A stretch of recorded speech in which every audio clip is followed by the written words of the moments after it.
exhort with all long suffering and doctrine.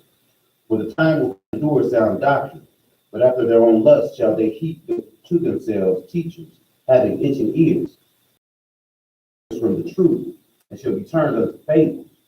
But watch thou in all things, endure afflictions, do the work of an evangelist, make full proof of thy ministry. For I am ready now to be offered, and the time of my departure is at hand. I have fought the good fight, I have finished my course, I have kept the faith. Henceforth, of righteousness, which the Lord, the righteous judge, shall give me at that day, and not to me only, but unto all that love his appearing. Again, today's scripture reading came from 2 Timothy chapter 4, verses 1 through 8. May the Lord add a blessing to the reading, hearing, and doing of his word in Jesus' name. Amen. Amen.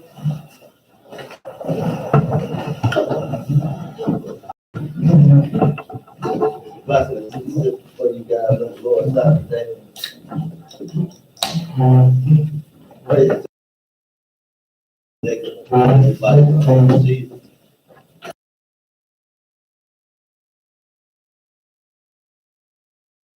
These lessons, as you can see, is a simple title, patience. But this lesson is actually close to my heart. I have to, really develop patience. But there's a lot just in it within itself to just learn, period. Because it's a learning process when you talk about patience. Because a lot of times people just think patience and you just think of just waiting and taking your time.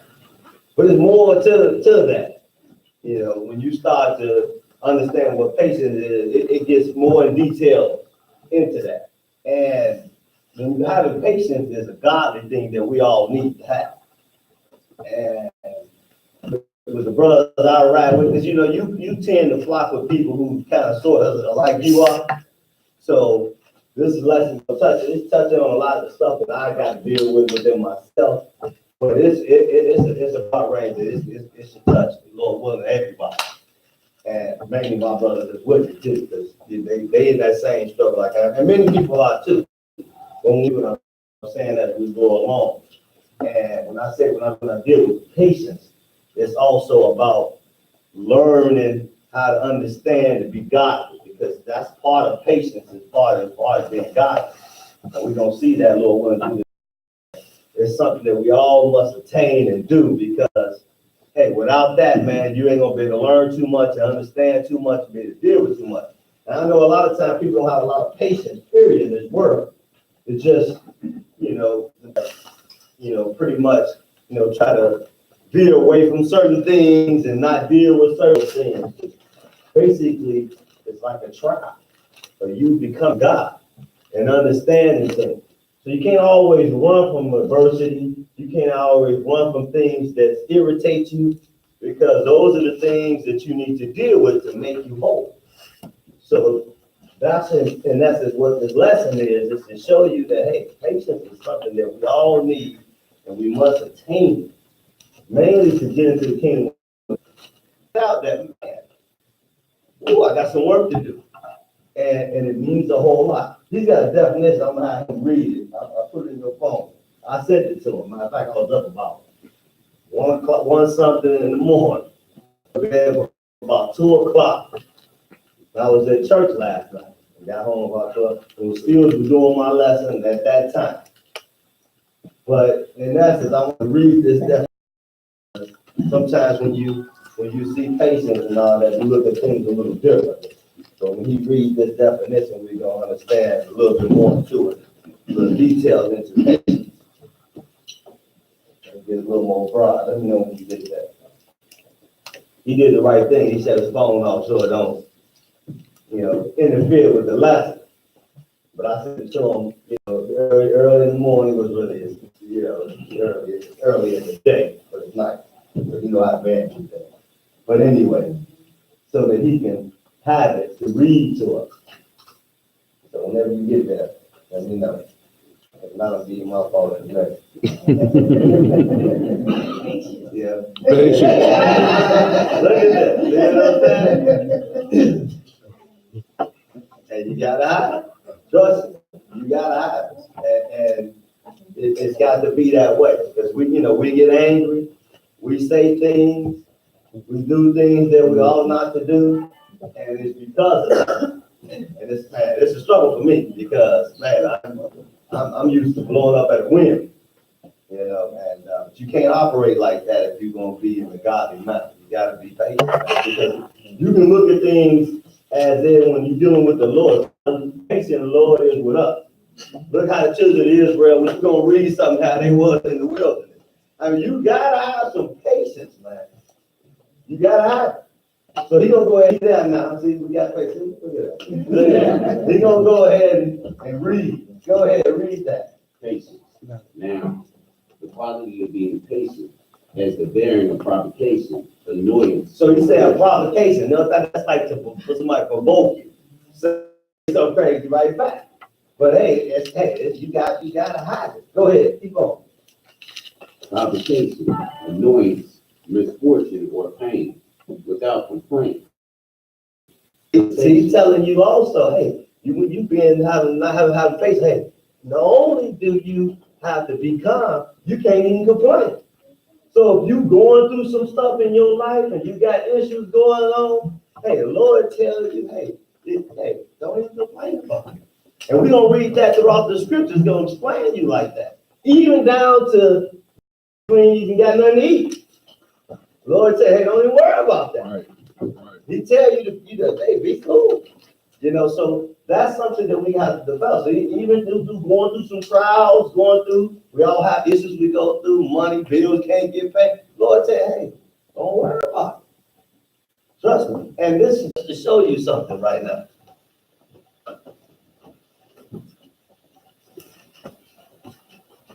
We all got to get that. This is Peter right here. And this is the Lord talking to Peter. When it was time for Jesus to be crucified, everybody was like, hey, I'm here. I'm ready. I'm ready. But watch what he said right here. Luke 22. And we're going to pick it up. Read a couple of verses. Luke 22. And pick it up at 31. Luke 22 and 31. Go ahead. And the Lord said, Simon, Simon, behold, Satan hath desired to have you, that he may sift you as wheat. He told him, hey, Satan want to get you. And he want to get all of us. But we have to grow, get knowledge and understand what's going on. So he said, hey, man, Satan, he want to get you, bro. He want to sift you as wheat. For what? But I have prayed for thee, that thy faith fail not. He said, hey, I'm praying that your faith fail not. But watch what he say right here. Go ahead. And when thou art converted, strengthen thy brother. So he said, when you converted, when you get your mindset, when you understand, when you start to get it, when you start to see, he said, hey, now when you converted, hey, now you can strengthen your brother. But go ahead, read a little more. Go ahead. And he said unto him, Lord, I am ready to go with thee, both in the prison and to death. He said, hey, I'm ready to go with you to prison and death. But he already told him when you strengthen your brothers, right? And this is why this came after that. Go ahead. And he said, I tell thee, Peter, the cock shall not crow this day before that thou shalt thrice deny that thou knowest. You ain't ready. You ain't ready yet. But when you get strengthened, then strengthen your brother. And that's the process we're doing right now. And that's part of patience. It's part of being patient. You got to be patient with yourself. Learn to understand. Learn to how to be calm, to deal with issues when things go on. You can't blow up, man, just because somebody cut you off or somebody trying to speed up on the side of you and throw a finger up. You can't act like that. You can't get crazy. You gotta just be calm. And that's the trying of your faith. Sometimes on a small scale, and it grows. And you have to learn how to deal with a little bit more and a little bit more and a little bit more. And you got to make sure you get this thing. You got a lot of stuff going on in the world. A lot of people get sick. A lot of issues. A lot of stuff going on. It's the trying of your faith. The Lord didn't give you nothing you can't handle. So we got to make sure we pass the test and do what we need to do. We got to make sure we get to what we need to get to.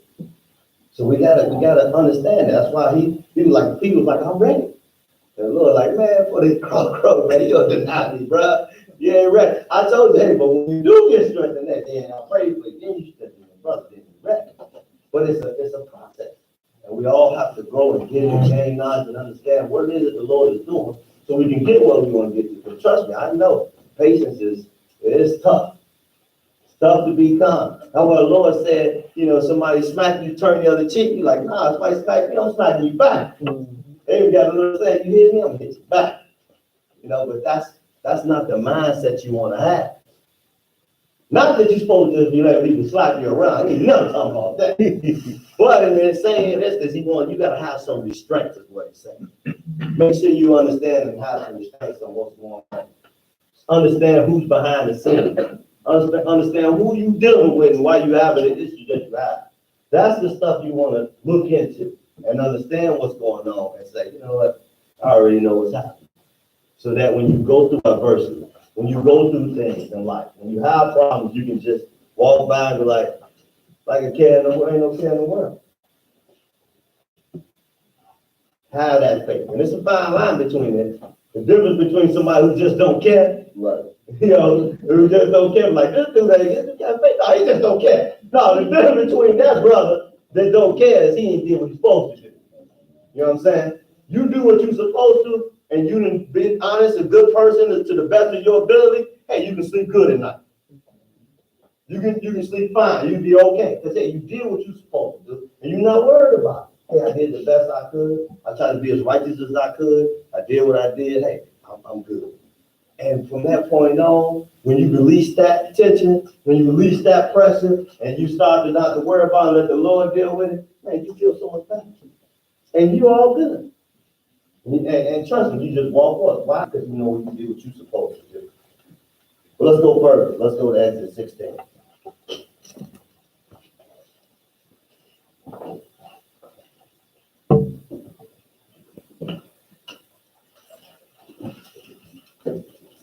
Exodus chapter 16.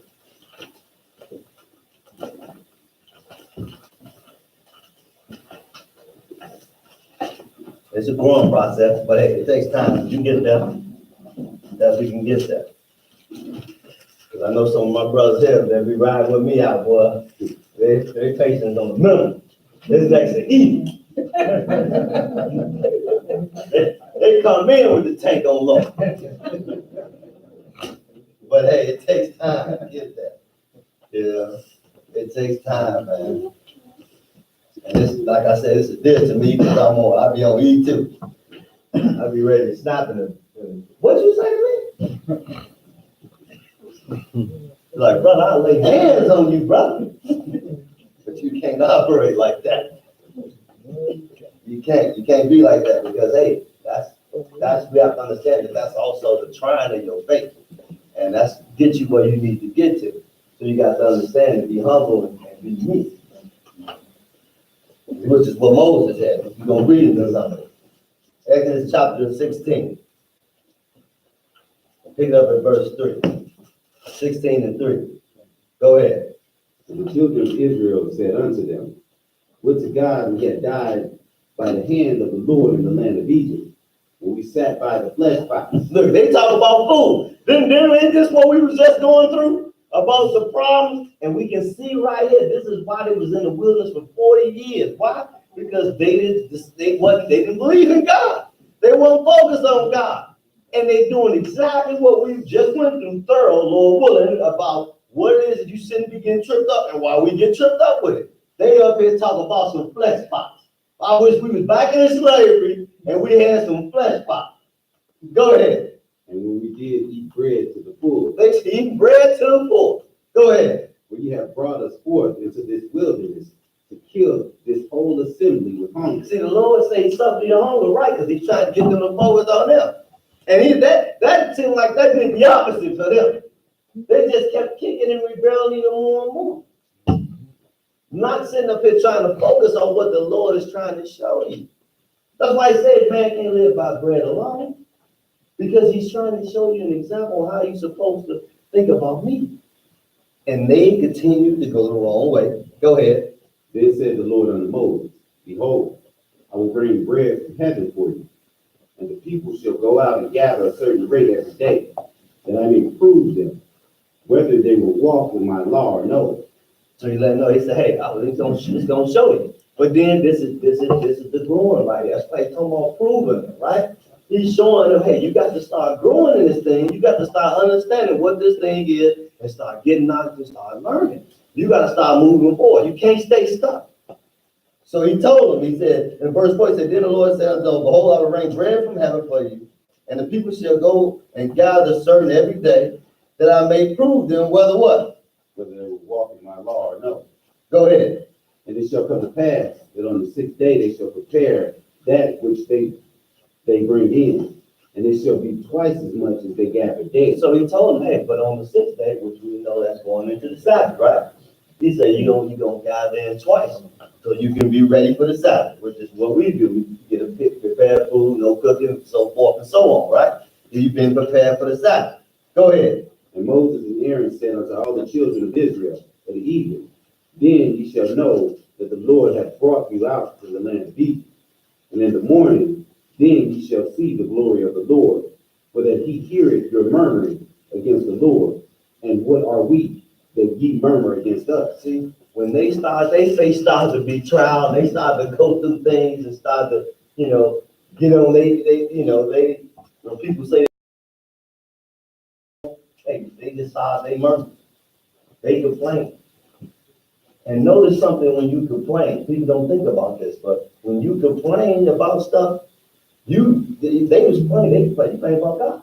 Because God's supposed to give you stuff. He's supposed to help you out. He's supposed to guide you. So you supposed to be praying to God, not complaining to God. See, they doing the opposite.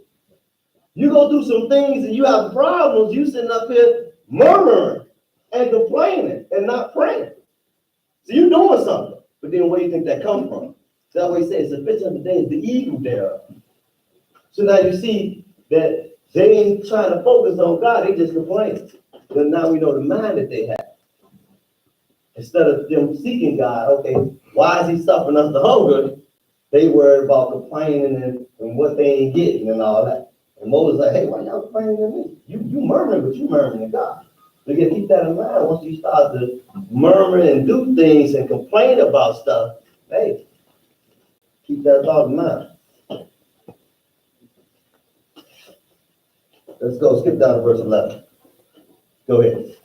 And the Lord spake unto Moses, saying, I have heard the murmurings of the children of Israel. So he said, hey, I heard, I'm listening. Go ahead. Speak unto them, saying, at even ye shall eat flesh, and in the morning ye shall be filled with bread, and ye shall know that I am the Lord your God. Go ahead. And it came to pass that at even the quails came up and covered the camp, and in the morning the dew lay round about the host. So he said, hey, it came up and he just covered the camp.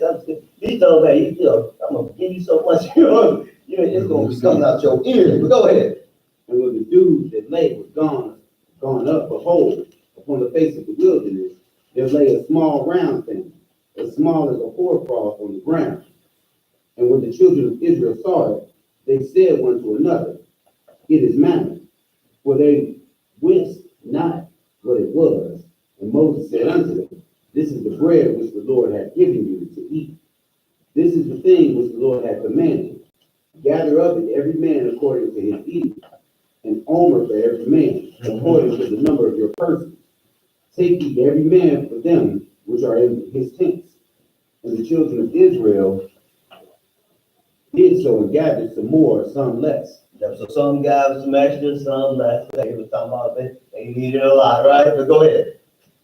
And when they did meet it with an omer, he that gathered much had nothing over. So even though they gathered, some people would maybe been greedy, grab a lot. He said, man, he ain't had no extra. The Lord he know how to make it the right way. Go ahead. Because he fed 5,000 with just a few fishes, right? So he know how to but then he letting you know, hey, it wasn't just about the food. He said he can make that and stretch that out for 5,000 people, few fish, and make you full. So you can see right here, some grabbed a lot. They probably the ones who grabbed a lot were still eating, thinking they were still on. The ones who grabbed minimal, hey, Lord made them full. So he's showing you that. But go ahead. And he that gathered little had no lack. They gathered every man according to his eating. And Moses said, let no man leave of it till the morning. Standing, they hearkened not unto Moses. So they didn't even listen to him. Why? So you got no patience, you got no faith, you got no believing, you ain't seeing none of that, you're not believing in anything he's telling you to do, you're just going along with the motion. You're not focused on God. You don't have the mindset like you're supposed to have. So this is what happens. So since they're not thinking about that, they leaning on what? Their own understanding. They say, hey, I gotta get some extra in, I gotta hold on. We out here in the wilderness, ain't nothing out here. So what I'm gonna eat later? So I gotta hold on to this. I gotta take care of myself. I ain't no trust in them. Gotta handle myself, man. Man, get a couple more, right? You know what I'm saying? So this is what happens. But they not focused on God, they doing what they want to do. So you have these issues here. He said, and Moses told him, go ahead, read that again. Notwithstanding, they hearkened not unto Moses. But some of them left of it till the morning, and it bred worms and stank. And Moses was wroth. So Moses got mad at him. So don't leave it up. They left it up anyway. Because they ain't have faith. They not believing in the word. They not glowing. And this is what happened. But go ahead. And they gathered it every morning, every man according to his eating. And when the sun waxed hot, it melted. Go ahead. And it came to pass that on the 6th day they gathered twice as much bread, 2 omers for one man. And all the rulers of the congregation came and told Moses. Go ahead. And he said unto them, this is that which the Lord hath said. Tomorrow is the rest of the holy Sabbath unto the Lord. Bake that which ye will bake today, and seed that which ye will seed. And that which remaineth over, lay up for you to be kept until the morning. So he tells them, hey, on the 6th day, now you can lay it up. Because we notice he's saying they lay it up on one day regularly, and it worms, it stank, it was bad, right? But on the 6th day, he told them, hey, you can lay it up, right? Lay it up for tomorrow, and you're going to be good. We're going to see. Go ahead. And they laid it up till the morning, as Moses bade, and it did not stink, neither was there any worm therein. So they didn't even have no issue. So he's just showing you, hey, you got to understand and believe in God. You have to believe in this thing and walk. And see, a lot of times we say that we got faith and we say we believe in God, but when it's time to walk, get out there and walk and trust in Him and do that, man, we be like, yeah, I know, man, but what's the difference between I got to take care of it? Take care of your business. Do what you're supposed to do. After that, don't worry about it. God got to come. You got to understand and believe in that. You got to stand on that. You have to know that, hey, He got it covered. As long as you do what you're supposed to do, have a peace of mind, then you can grow and you start to learn. You start to see things in a whole different light. You start to live stress-free. You start to not have panic attacks. You got panic attacks and stuff. You stop, all that stuff starts to go away because you put your cares on Him. And you don't have it on yourself trying to hold that whole burden. Hey, you got to lay on your Father. Have patience in that. Let's go further. Let's go to 1 Timothy.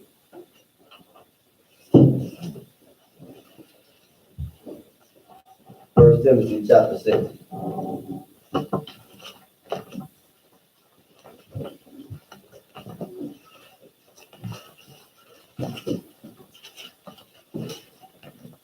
First Timothy chapter 6.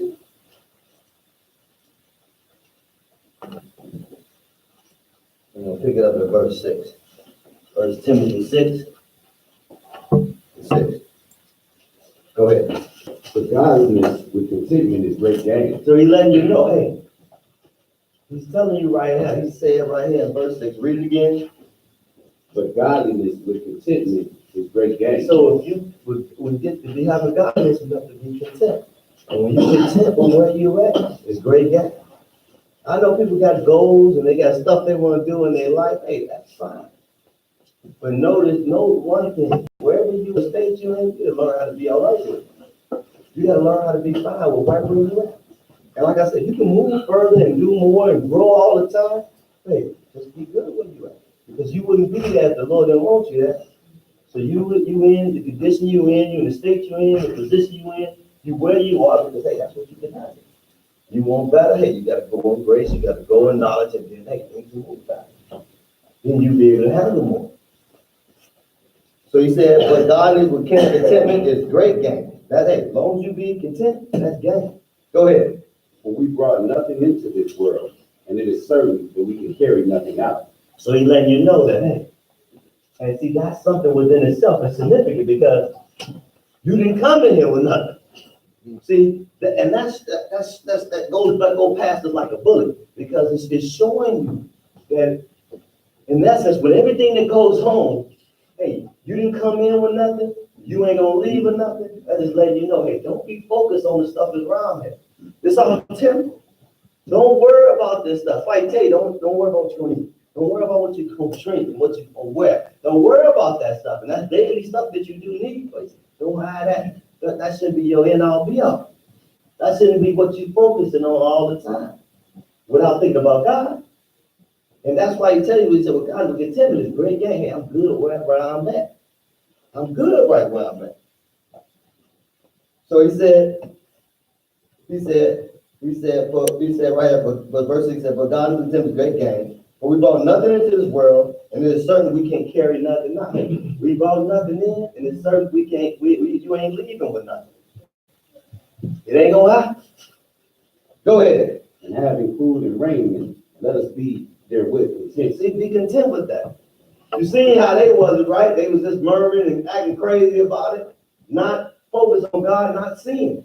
So he's telling them right there, he said, having food and raiment, therewith, that's the way you should just be content. Hey, you eating? I'm able to eat. I'm healthy. You know, we sometimes don't think about certain things, you know? We can be all gonna be in a worse state right now. So be happy where you at. And deal with what's going on. And grow and get some knowledge. At the end of the day, hey, if we don't make it to the Lord, because we're gonna die anyway, right? Yeah. So we need to just make sure we do all we're supposed to do and stay focused on the end part. Because a lot of people talk about, man, I hope, with tribulation and I hope I can get here and I help it. Hey, always tell them, hey, how can you be strengthened in a situation when things get bad? It's just gonna get bad. How can you endure and go through all those things? Hey, I tell them a lot of times, hey, you trying to preserve something, you're gonna die anyway. If you don't make it to the Lord comes. So when you look at the big picture, it makes it easy. Let's go further. Let's go to Job. Job chapter 1.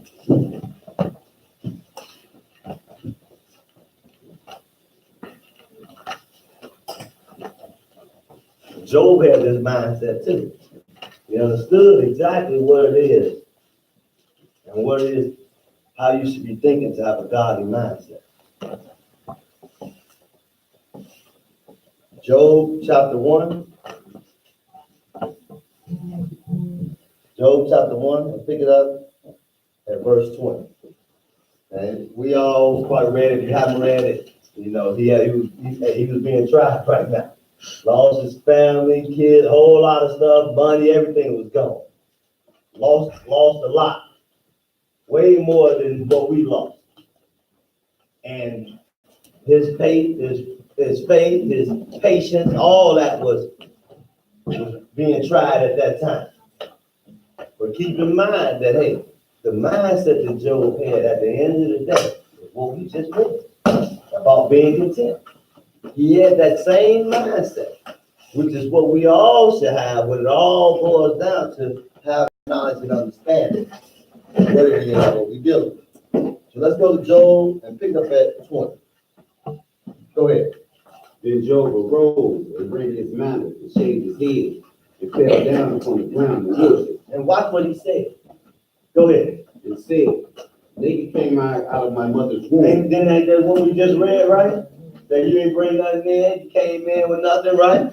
So he said, hey, naked I came out. Why does he have this mindset? Why is he thinking? You know why? He's telling you, hey, I didn't come in here with anything anyway. See, we have a mindset of thinking that it's ours. This is mine. I own this. I got that. I work to get this. Brothers and sisters, this is time. I put in work for this. See, when you start thinking like that, that's right. That gets you messed up. That knocks you off because you're not focused on God. You don't have a mindset of God. You're not thinking on God. You're not thinking, hey, the Lord gave me this. The Lord supplied me that. This is why when you have that thought process, when you lose something, you ain't worried about. Like I gave y'all the analogy of the money, right? Y'all probably forgot about that.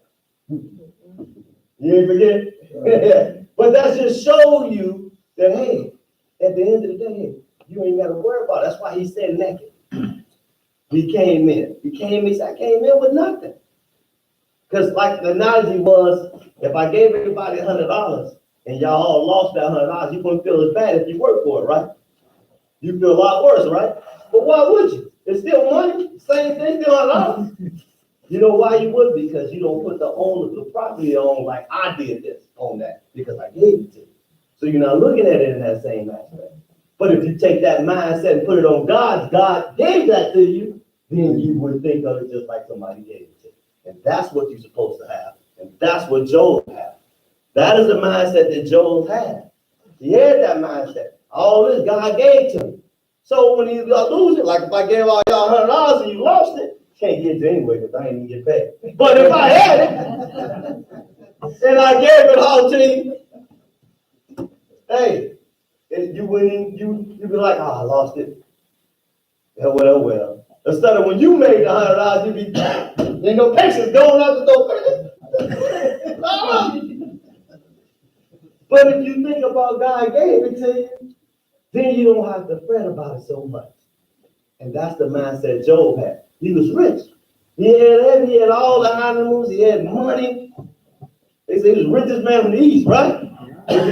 More than anybody. Losing almost everything. Oh, he's losing kids, everything. And he still was cool. Why? Because he had the mindset to know, hey, God gave me that. God gave me these children. We say that stuff, but you don't believe it. He gave me all that. He got my breath, he gave it to me. So if it's all given to me, oh, hey, cool. You decide to take it down, okay. He gave it to me. That's his. Just like if I gave y'all 100. You're like, hey, I lost it, man. Well, you know, you move forward. And that's the mindset you're supposed to have all the time. That's the way we're supposed to operate. That's the way we're supposed to think. And when we're thinking like that, we start to grow. That's what happened with Job. Job had that mindset. He thought like that, so it wasn't an issue. He said in 20, he rose up, he said, and he rent his mantle and shaved his head, fell down to the ground and worshiped. And he said, naked I came out of my mother's womb, and naked shall I return thither. The Lord what? The Lord gave. See, he told him, the Lord gave it to him. He gave everything. Go ahead, and the Lord what? The Lord had taken away. He said, he gave it to me and he took it away. He gave it to me, it was his. He took it back. Okay, it was his. He didn't place the onus on the stuff that he got here. Because we know that everything we do right now, we believe that God got us what it is. God gave me this job. God put me in this position. God gave me all these things that I need to function to get to where I need to get to. The Lord did that. So when you look at it in that aspect, you can just walk away and have a free mind. That's the stuff we've been trying to get you guys to do, to grow and see all along. So that you can get to where you need to get to. So that when stuff happens and you don't, like me, you don't pay, and you lost several thousand, you can be like, hey, Lord took it. And it's a reason for the stuff that goes on and things happen. Maybe it's a trying in your faith. Maybe it's getting you to where you need to be at, where you can walk and do what you're supposed to do. Those are the things you need to get to and grow in and understand so you can get to the place you need to be at. You should be able to walk around every day. If you do what you're supposed to, have a happy smile on your face. How you doing, sister? How you doing, brother? Can't just be good because you laying your cares on the Lord and you're doing what you're supposed to do. Did you finish that? No. Go ahead and finish that. Blessed be the name of the Lord. And all this, Job sinned not, nor charged God foolishly. And that's the mindset Job had. So that's why he was able to go through all that. Because we got a long way to get to what he had.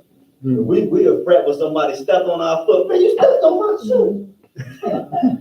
You done lost all your patience off of somebody bumping into you. Gone out the window. Not opposed to having something like this happen where you lost everything. Lost all that you had, all your children, everything. Then he has his friends talk crazy about it. It was crazy, but that just goes to show you how focused he was on God and understood that, hey, God gave me everything. So like when you first read the story of Job, you start thinking, man, that's tough. How can you go through it? How can you deal with that? But then when you put it in perspective like we just did, then you understand, okay? Now I can kind of get and see why he was able to deal with that and go through that, right? Because he didn't place no onus on that. Hey, we started as little children placing onus on that. You know how you see little kids do it now when you got adults, you did what they did. They go, somebody give them something, it's mine. That's mine. You know, but we do that as adults. Place onus on stuff and not keeping our mind focused on, hey, the Lord gave us all that. And when we do that, hey, we can't do nothing but understand and get to what we need to get to. Let's move further. You did finish that, right? So he kept his integrity, didn't say anything because he knew that he knew what was going on. Now let's go back to James. So we could put a mark there. James chapter 1.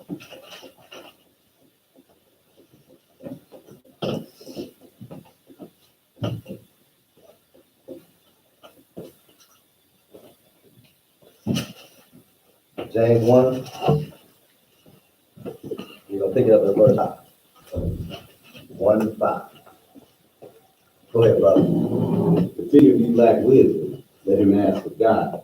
They give it freely to all men. They give it to all men liberally, and upbraid it not, and it shall be given him. See, some Lord say, hey, if you don't understand certain things, hey, you go ask God. That's why we're here. We're here to learn and get stuff, you know, so that we can move forward and understand how to do it. So, hey, if you need something, hey, you ask God for it. Go ahead. But let him ask in faith, nothing waver. For he that wavereth is like a wave of the sea driven with the wind and tossed. For let not that man think that he shall receive anything of the Lord. A double-minded man is unstable in all his ways. So that's why I was telling you before, you know, when we started off about making sure you believe in it and you standing on it and you know that it's gonna happen and putting your cares on the Lord. Because if you're going back and forth, you ain't moving nowhere, right? He said you toss back and forth, you know, just like you taking 2 steps forward, you taking 2 back. You ain't winning. You're not growing. And so you got to believe. And when you say you believe, and you just, hey, I did what I'm supposed to do. I got a clear mind. I'm walking forward. And then you can see the Lord work. Then you can see how you're supposed to be and where you're supposed to be at. Go ahead. Where you at? What verse you at? Now, Go ahead. let the brother of low degree rejoice in that he is exalted.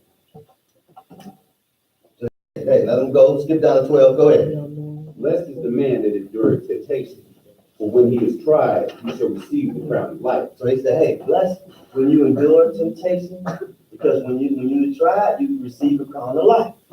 So you get to the point where you're starting to learn. You're being tempted. You're starting to learn how you put stuff to Job went through. You're learning how to deal with things. He said, blessed is the man that endures temptation, for when he is tried, he is received the crown of life, which what? Which the Lord hath promised to them that love him. That's right. And how do you love the Lord, right? You keep his commandments, right? Which is what they had a problem with in the wilderness, doing what he tells you. Go ahead. Let no man say when he is tempted, I am tempted of God. For God cannot be tempted with evil, neither tempteth he any man. Go ahead. But every man is tempted when he is drawn away of his own lust and enticed. See, and that's what was happening to them in the wilderness. Like someone might say, they still do it. Yeah, they did. But that's what happened in the wilderness. That's the problem they had. We ain't got no flesh pots, and we ain't got. Hey, you going through that on your own. You got your own mindset. You got your own problems just coming about with that. He said, verse 14, he said, but every man is tempted when he is drawn away of his own lust. And what? And enticed. You're enticed. You enticed off your own thing.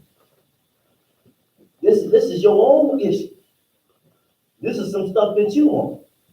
This is the stuff that you looking at. And trust me, this is something that you got to keep in mind that when he tell you that about your own lust, because just like eating and drinking and you focus on that, hey, you can be focused on I want that cup. You can be focused on I want that house. You can focus on things like that. Hey, it's okay to want a house. It's okay to want a nice house, nice car. It's okay. But that shouldn't be your mindset, and you ain't thinking about God. That's what happens. And when you start to think, oh, how I'm gonna plan to do this, how I'm gonna plan to do that, God's not in your plans. That's a problem then. Because now you start to get into your own lust, your own thoughts. Because the Lord can help you do that, but if you ain't focused on Him, hey, it's a problem.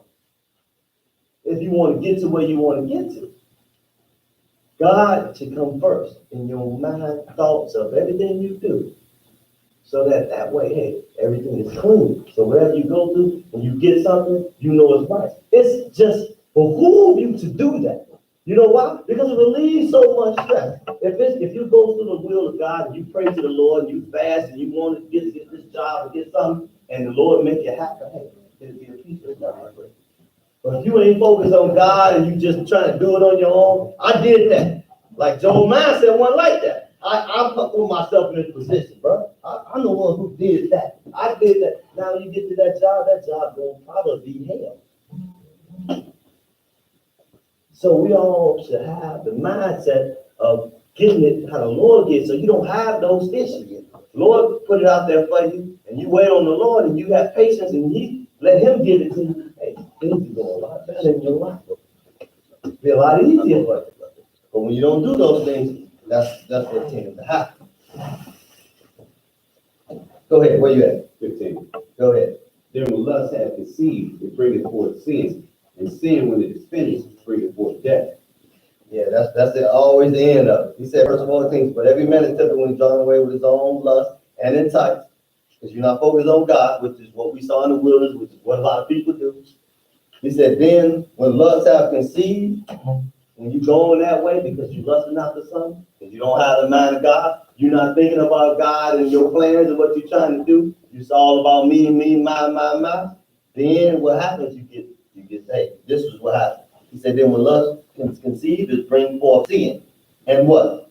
And when it is finished, bringeth forth death. Then you bring forth death. That's the path you're on. When you go down that road, so you want to make sure you're careful. Go ahead. Do not err, my beloved brother. Every good gift and every perfect gift is from above, and coming down from the Father of lights, with whom is no variableness, neither shadow of turning. Of His own will begot He us with the words of truth, that we should be a kind of first fruits of His creatures. Go ahead, because we have to grow. Go ahead. Wherefore, my beloved brother, let every man be swift to hear, slow to speak. So that's part of being patient too. You got to, hey, he said be swift to hear. You got to listen. You can't always be the first one talking. Soon as you don't like something, you cutting people off. No, hold on. You ain't letting them hear. Hey, let them speak their mind. Because we all got something we need to give. We all got knowledge that we need to put out there for people. So you just, hey, be cool. You know, you want to operate in the right way. Hey, you gotta hear. You gotta be in here. Don't be trying to be the first one to always talk. Because if you ain't hearing, you ain't learning nothing. So go ahead, finish that. Slow to speak, slow to wrath. So hey, you gotta be slow, and you gotta be slow to wrath. Can't be popping up. You know, brothers tell me about somebody he's working with. See, pop off. Minute. You gotta be cool. You gotta have patience. You gotta take your time. You shouldn't be blowing up. They should call you a hothead. Like, yeah, she and me, yeah, they're hothead. No, that's not, you shouldn't be like that. Shouldn't be blowing up on the wind. Job had a whole lot of stuff on there, he was still cool. And you gotta develop that. Because that's part of being godly. Go ahead. For the wrath of man worketh not the righteousness of God. Wherefore, lay apart all filthiness and superfluity of naughtiness, and receive with meekness the engrafted word, which is able to save your soul. Yeah, so he's letting you know, hey, when you start to get angry, hey, that's not God. So then who it is? You already know. You know who it is. So he said, wherefore lay all filthiness and superfluity of knowledge, and receive the meekness of God's word, which is able to save your soul. So this is a process, but it's also a process of growing. Go ahead. But be ye doers of the word, and not hearers only, deceiving your own selves. See, and sometimes you can get caught up in that. You can get caught up in, you think you got it and you're not doing it, but we start to get on the process and the path of how you're supposed to grow, right? And what it is you're supposed to do. We're getting in that path to let you know, hey, this is how you're supposed to do it, so that you're not the one who think you're doing what you're supposed to do and you ain't doing it. You gotta let patient how this perfect works. You're supposed not to worry about all this stuff. Because then you can start to grow, and get knowledge, and understand what it is you're supposed to do. It's a lot easier for you. It's better for you if you do go through that route on your mind and everything to stay focused on what it is you're supposed to be doing. But go ahead, what verse you at? 25. Go ahead. But whoso looketh unto the perfect law of liberty and continueth therein, he being not a forgetful hearer, but a doer of the word, this man shall be blessed in his deeds. So you're gonna be blessed. Go ahead. If any man among you seem to be religious, Yeah, because you got a lot of people that claim that, right? They're what? and bridleth not his tongue, So hey, if you always running your mouth and talking, and you don't know how to hold your tongue, because the scripture say, hey, the tongue is deadly poison. It starts wars, they do a whole lot of stuff. You gotta be able to be, you gotta hold your tongue. You can't be mouthy. You gotta be swift to hear, slow to speak. You gotta be that way. This is parts of your patience and parts of your growing. This is your development to understand to get to where you need to be. This is your crown you're trying to achieve. And that's what you have to keep in mind. Because hey, you ain't getting in the kingdom of God and you a hothead. That just ain't gonna happen. You can't just be on a whim, just snapping off on people. You gotta learn how to. You gotta develop some meekness. Because hey, those are the ones who are gonna inherit the kingdom of God. People who slow to hear. If you slow to, if you can't, if as soon as somebody say something up, and you jumping on them, you ain't gonna make it. You ain't gonna get where you need to get to. So you got to be humble and meek. You have to be patient. But hey, you gotta work on it. It's gonna take time. It's gonna be right there. So he said, if any man among you seems to be religious, and what? and bridleth not his tongue, but deceiveth his own heart, this man's religion is vain. So hey, that's showing you something. Hey, if you always talking and all that and running off and you can hardly ever listen, hey, your religion is in vain. So that's not what we teach you. And trust me, us Hebrews as a people, boy, we need this. We need it. We always angry. But then again, hey, when you're angry like that, that shows you how far you are from God. It shows you the distance of where you set apart, away from the Lord. Because if you're with the Lord, you ain't gonna be frustrated like that. If you put your cares on Him. If you put your cares on Him, you believe it, then you do it, then you don't have these problems. But if you ain't believing and you toss and fall like the wind, then hey, those issues are always there because you have to move forward past that point. And this is something we have to develop. Let's move further. Let's go to Galatians chapter 5.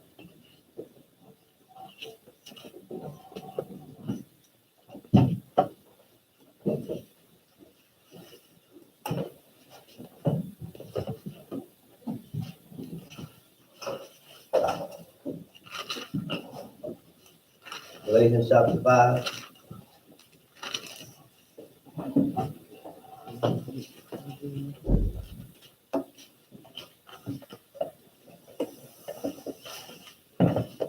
Y'all hear that? I see.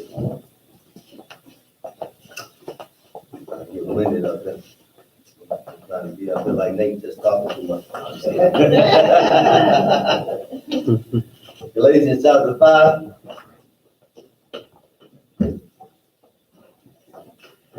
Pick it up at verse 22. 5 and 22. Go ahead. But the fruit of the Spirit is love, joy, peace, long suffering, gentleness, goodness, faith. So he's telling you, hey, these are the tools that you're supposed to have. He said right here, but the fruit of the Spirit is love, joy, peace, long suffering, gentleness, goodness, and faith. Go ahead. Meek, temperance. Against such there is no law. See, you be meek and temperate. He said, hey, with this such that, why is no law? Because you're not breaking any law. You don't have to worry about the law if you ain't breaking it. As soon as you start to break the law, that's when you got to worry about it. As long as you ain't breaking it, you ain't got to worry about it. Go ahead. and they that are Christ have crucified the flesh with afflictions and lusts. Exactly. Go ahead. If we live in the spirit, let us also walk in the spirit. Go ahead. So you gotta be a doer of it, right? You can't just be talking about it, you gotta do it. And we understand that we get on the strength of the path to walk. Go ahead. Let what? Let us not be desirous of vain. That stuff. So we understand that, hey, don't be worried about things that you need, right? And desire. He said that shouldn't be your main focus. So he said, let us not be desirous of vainglory, doing what? Provoking one another, envying one another. Hey, don't even go about that way. And the Lord tell you that. Because like I said before, hey, you're on trial. And people don't realize that you're on trial here, man. You're dealing with God, and what you actually dealing with your brothers and sisters. That's why that's very important. When you talk about the scriptures, about how we deal with one another, because that's how you can try. And how you treat your brother and sister. The Lord said, hey, I'm, how you do him is how you would do me. That's how he looks at it. It's in scripture. Teach you that. So you gotta keep in mind that. That's why that's part of it. That those commandments, love the Lord and love thy neighbor as thyself. Hey, why that's all balanced up, all the commandments hanging on those. Right. Yeah. If you do those two, everything else will be easy. Yeah. But you gotta keep that in mind. Let's go further. Let's go to 2 Samuel.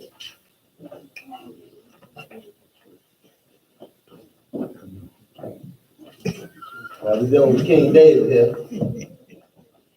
2 Samuel 16. Now David was on the run from Absalom right now basically because of his sins with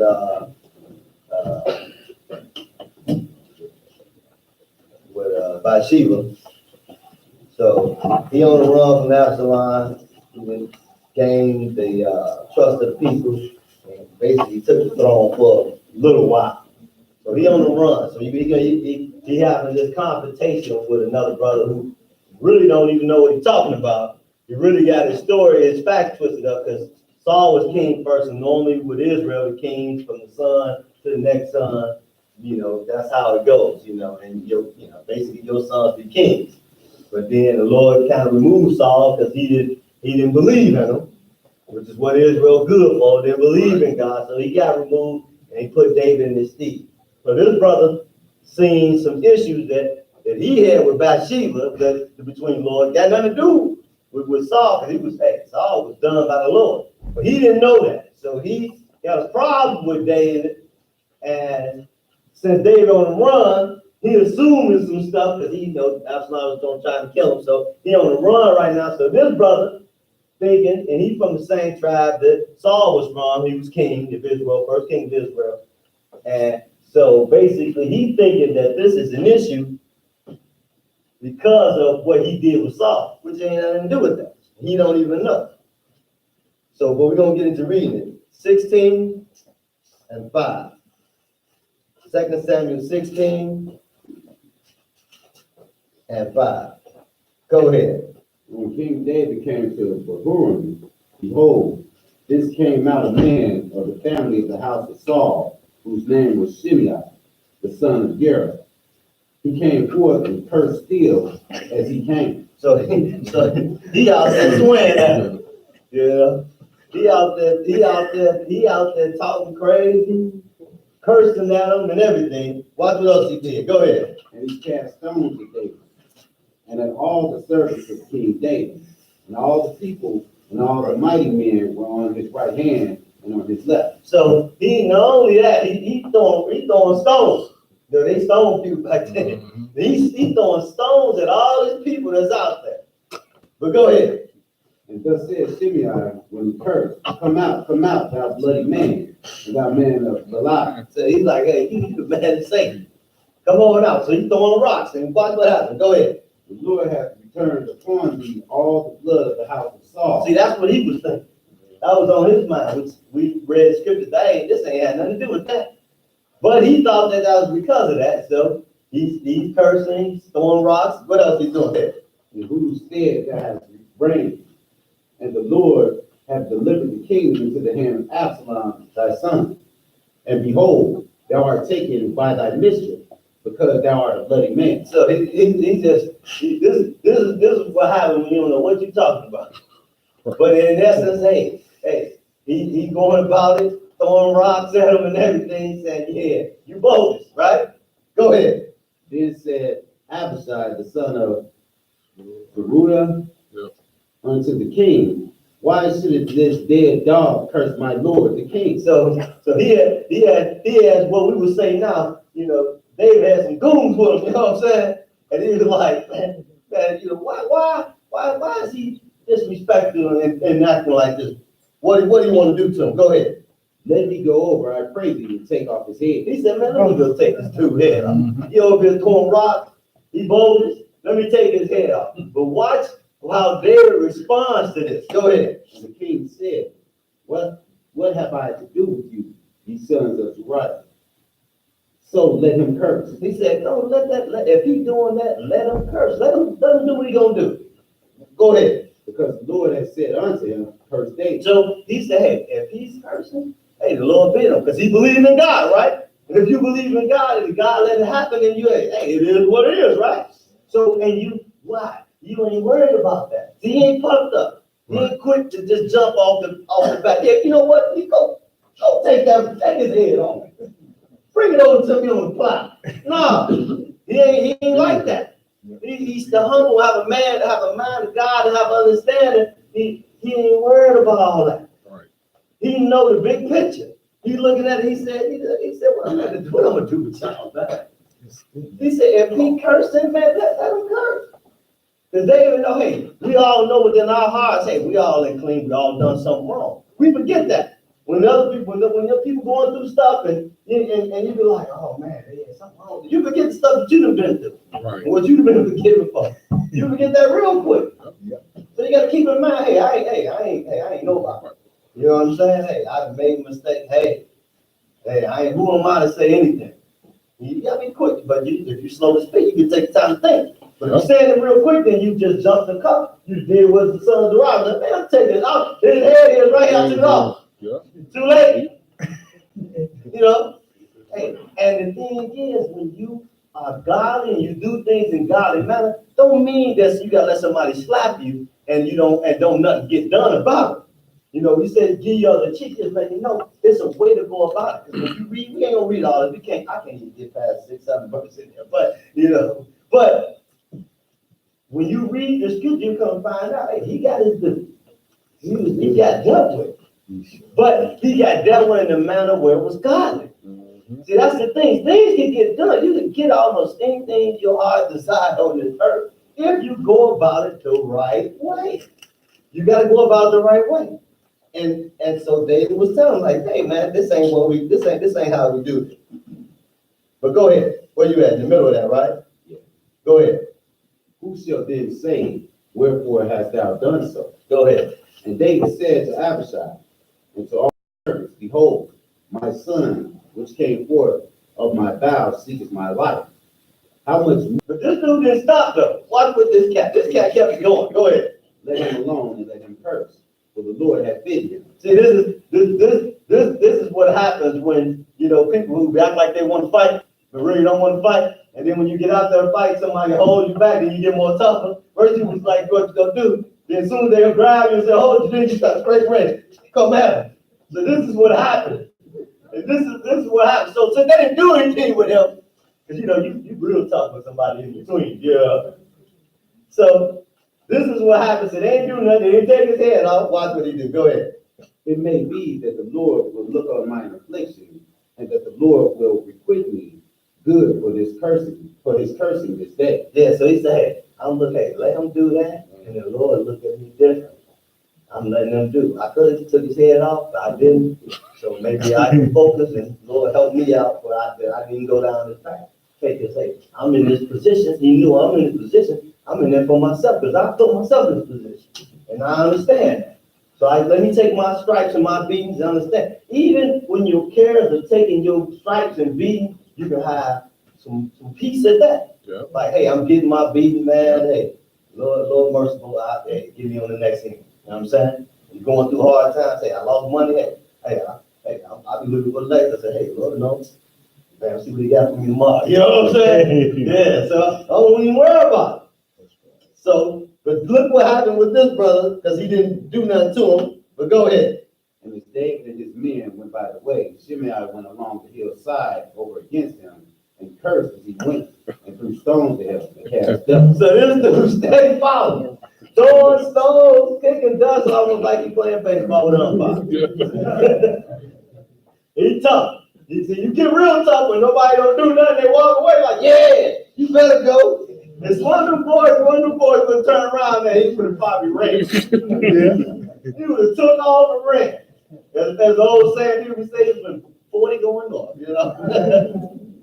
But since they didn't do nothing, he was running up on them, throwing stones and all that and so and nothing crazy. But hey, that's what happened.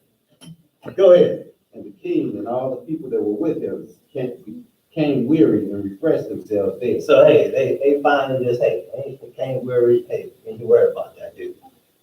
And if you read on, you'll find out he got taken care of. And you gotta let the Lord handle it the way he's supposed to handle it. Yeah. Everything gonna be all right. Like I said before, when you do it in the manner of how it's supposed to be. The things to get done, you gotta do it the right way. Let's go to Exodus 36. Nobody don't get away with that.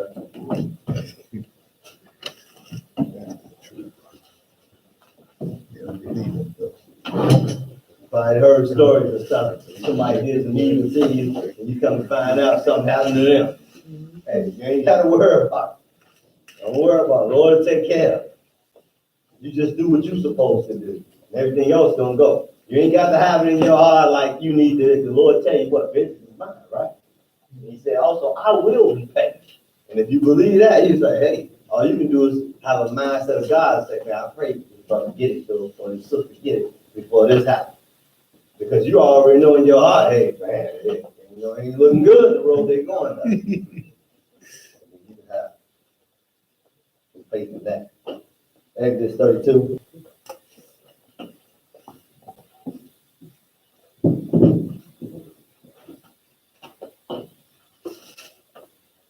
Exodus 32, and pick up at verse 7. Exodus 32 and 7. Go ahead. And the Lord said unto Moses, Go, get thee down, for thy people which thou broughtest out of the land of Egypt have corrupted themselves. They have turned aside quickly out of the way which I commanded them. They have made them a molten calf. So as soon as they got out of the wilderness, and Moses was gone up on the mountain for that amount of time, they went crazy. Go ahead.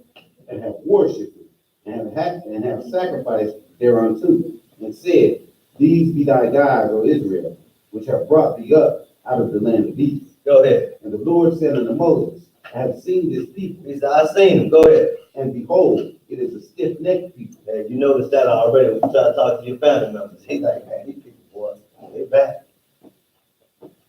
J-Fat and all the other brothers, they ain't listen to you. Right. You try to tell some of your brothers and sisters, boy, they don't want to hear nothing. They ain't trying to hear. Because they stiff-necked. That's how you know they are who they are. Go ahead. Now therefore, let me alone, that my wrath may wax hot against them, and that I may consume them, and I will make of thee a great nation. So they done got to the point where the Lord said, I'm about to kill all. I'm gonna kill them all. I already know the outcome of the story. I'm gonna kill them all. But watch what happened right here. Go ahead. And Moses besought the Lord his God and said, Lord, why doth thy wrath wax hot against thy people, which thou hast brought forth out of the land of Egypt with great power and with a mighty hand? He said, why you mad, Lord? You done brought them out, you want to kill them? Make me put in there, you want to kill them? And he right. Look, he's petitioning God. Go ahead. Wherefore should the Egyptians speak and say, For mischief did he bring them out, to slay them in the mountains, and to consume them from the face of the earth? Turn from thy fierce wrath, and repent of this evil against thy people. Now the Lord, he's talking to God, and what happened? Go ahead. Remember Abraham, Isaac, and Israel, thy servants, to whom thou swearest by thine own self, and saidest unto them, I will multiply your seed as the stars of heaven, and all this land that I have spoken of will I give unto your seed, and they shall inherit it forever. So he said, hey, remember that, Lord. Go back and remember that. Keep that in mind. Now, Moses was meek. And you know, you really meek. You get God to change his thoughts. Right. You want to do. But go ahead. And the Lord repented of the evil which he thought to do unto his He people. had him. He repented. He said, you know what? I'm not going to do it. So he let me know, hey, I ain't going down that road. You're not going to hide that. And Moses was meek when he did that. Now let's go to Numbers 20.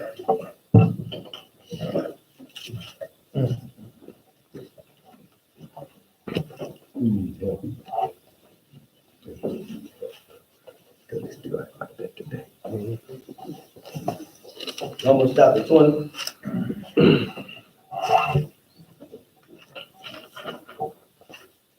Numbers 20. Pick it up at verse 1. Watch what happens. Now this is Moses, meek man, right? Convince God to not kill all these people, right? Lord says he's the meekest man on the earth.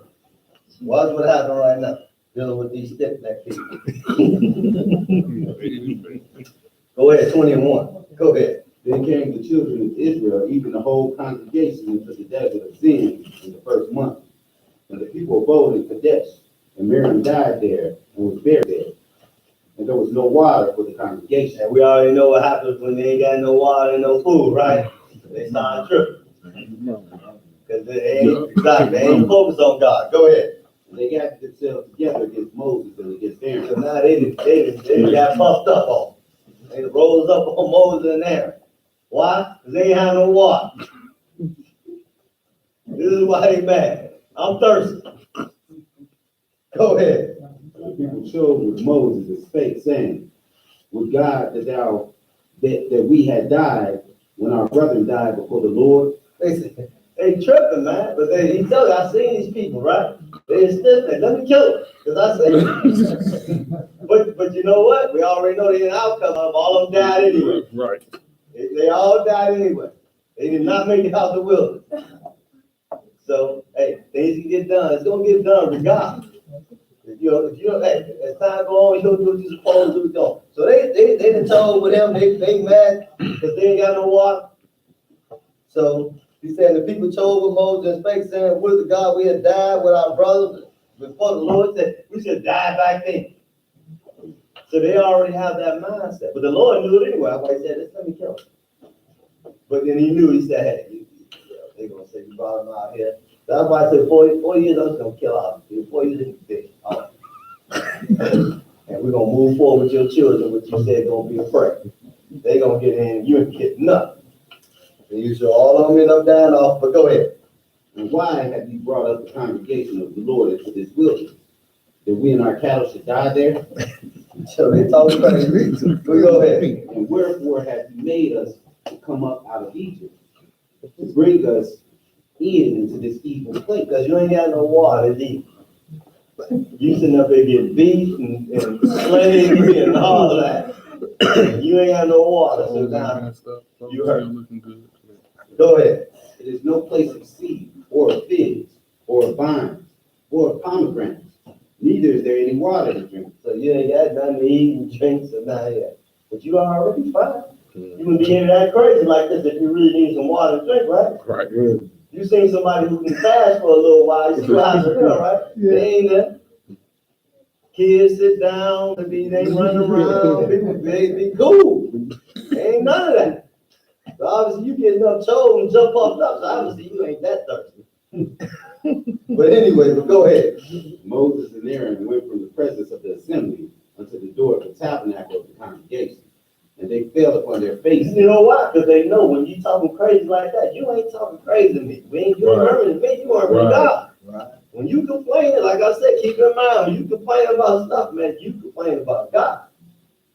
And that's your father. So if you feel like stuff ain't going right in your life, you start to murmur and complain about what's going on, you complain to God. But go ahead. And the glory of the Lord appeared unto them. And the Lord spake unto Moses, saying, take your rod and gather thou the assembly together, thou and Aaron thy brother, and speak ye unto the rock before their eyes, and it shall give forth his water. and thou shalt bring forth to them water out of the rock. So thou shalt give the congregation of their beasts drink, and their beasts drink. And Moses took the rod from before the Lord as he commanded him. And Moses and Aaron gathered the congregation together before the rock. And he said unto them, Hear now, ye rebels, must we fetch you water out of this rock? So now they got both. They finally broke Moses. He was defeated. He even turned the Lord from killing them. They had to get a different repented from that. And then now they didn't sit up there and got Moses charged up. He was meek, humble, didn't say nothing, slow to hear, so to speak. Then it got to him about drink some water. So now they got to Moses. And Moses gathered the congregation together before the rock and said unto them, Hear now, ye rebels, must we fetch you water out of this rock? Drink, you rebels, drink. So now, yeah, just drink, because that's what happens when you're on your last nerve, they just get drink. You know, you be like that with your kids. They ask you something, just drink it. Take it. Take it. So that's what's going on. So he didn't file it, but see, he made a mistake here, though. Because now he didn't look at the Lord towards that. You know, which is what we learned earlier in this lesson about make sure your mind constantly be on God. Whatever you do, stay focused on what that God gave me this. That God did this, that God did that. Same thing Job had. Hey, naked I came in, I didn't come in with nothing. That's the mindset you're supposed to have. You make sure you don't get tripped up. Because just as easy, you can get sidetracked. Because the temptation comes and it knock you off and push you to the side. Because now you're not focused on God, you focus on the task at hand. And now you're in trouble now. You got yourself off course. So this is what happened right here. So verse 10 says, Moses and Aaron gathered together the congregation before them, and he said unto them, Hear now, ye rebels, must we fetch you water out of the rock? Verse 11. And Moses lifted up his hand, and with his rod he smote the rock twice. And the water came out abundantly, and the congregation drank, and their beasts also. And the Lord spake unto Moses and Aaron, Because ye believe me not. So he said, Hey, you ain't believe me. And we know that Moses believed in the Lord, right? But just that quick point where he just didn't stay focused and didn't give the Lord God the glory, this is what happened. He said, The Lord spake unto Moses and Aaron, because ye did not believe me, to do what? To sanctify me in the eyes of the children of Israel. Therefore ye shall not bring this congregation into the land which I have given you. So he said, Hey, just for that, you ain't getting me. All the stuff he did and saved them all that time and had all those things that happened, and he did this one thing. He said, y'all ain't getting me. I just show you how quick and how simple things can just go left and get you knocked up. But go ahead, finish that. Is that it? Okay. Let's go 1 Corinthians.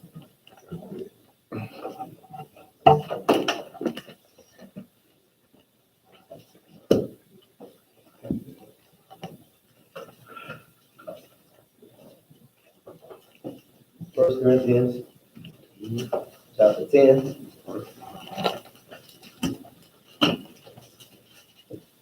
We'll pick it up in verse 1. 1 Corinthians chapter 10. Verse 1. Go ahead. Moreover, brothers, I would not that ye should be ignorant, how that all our fathers were under the clouds, and all passed through the sea, and were all baptized under Moses in the cloud and in the sea, and did all eat the same spiritual meat. So we're talking about when it was in the wilderness, right? This is doing the Red Sea. He's giving you an example right here. Go ahead. And did all drink that same spiritual drink, for they drank of that spiritual rock that followed them. And that rock was Christ. Hey, that's the Lord, which is the whole witness don't know nothing about this. They don't understand. But we all know that, hey, that was Jesus back then. Who got the Father name, which is Jesus. But his name was Jehovah back then. That's his name. But that's another lesson. But go ahead. But with many of them God was not well pleased, For they were overthrown in the wilderness. Yeah, they were overthrown, but we already got an example of why they was overthrown, right? We already know, got a clear-cut example what happened with. Go ahead. Now these things were examples to the intent we should not lust after evil things. So now we also understand what you're not supposed to be focused on and what you should be focused on and how it is what it is you're supposed to be doing. So we got that whole example of that. So that's why he said now, verse 6, he said, now these things were our example to the intent that we should not lust after evil things after they lusted after. And we understand what they were doing, right? We got the whole clear understanding of that from even from the beginning of the lesson, that you shouldn't be focused on that. But go ahead. Neither be ye idolaters, as were some of them. As it is written, the people sat down and eat and drink and rose up to play. Yeah, go ahead. Neither let us commit fornication, as some of them committed, and fell in one day 23,000. 23,000 for having fun. Yeah. Mhm. Going around, fornicating, jumping around, yeah. Yeah, put 23,000 up. Go ahead. Neither let us tempt Christ, as some of them also tempted, and were destroyed of serpents. Neither murder ye, as some of them also murdered, and were destroyed of the destroyer. Yeah, they murmur, but when you murmur in the God. Go ahead. Now all these things happen unto them for ensamples, and they are written for our admonition, upon whom the ends of the world are come. So he let you know, hey, this is for us. This is examples for us how not to act and what not to do. Go ahead. Wherefore let him that thinks he standeth take heed lest he fall. He said, hey, you need to be humble. Be meek. Hey, you should always have a mindset, hey, I ain't got it yet, bro. My sister, hey, I'm trying to get what I need to get to. You're supposed to always have that mindset. Because if you ain't taking heed, hey, that's how you get tripped up. Look what happened to Moses. Meek, man, humble. Even had God repent of what he was going to do. And then what ended up happening to him? They got him. Drink, ye rebels, it made him fall off. So we got to always be mindful of that. But go ahead. 13.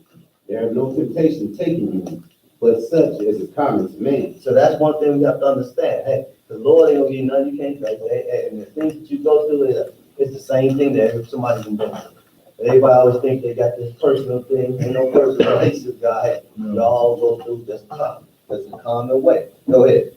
But God is faithful, who will not suffer you to be tempted above that ye are able. So go ahead, finish that. But will with the temptation also make a way to escape, that you may be able to bear it. So anything you get and go through in life and whatever happens, you can rest assured, hey, you can deal with it. So if you're going through some stuff, hey, you can deal with it. Because hey, the Lord ain't gonna give you no more you can deal with, no matter what they be doing. Some people be dealing with a lot of stuff, but like, man, they doing a lot of stuff, hey, they strong. That's the way it is. Because he's not gonna give you stuff that you ain't able to deal with. And if you keep that in mind and you believe in that, then it is what it is. Let's go further. Let's go to Romans 12.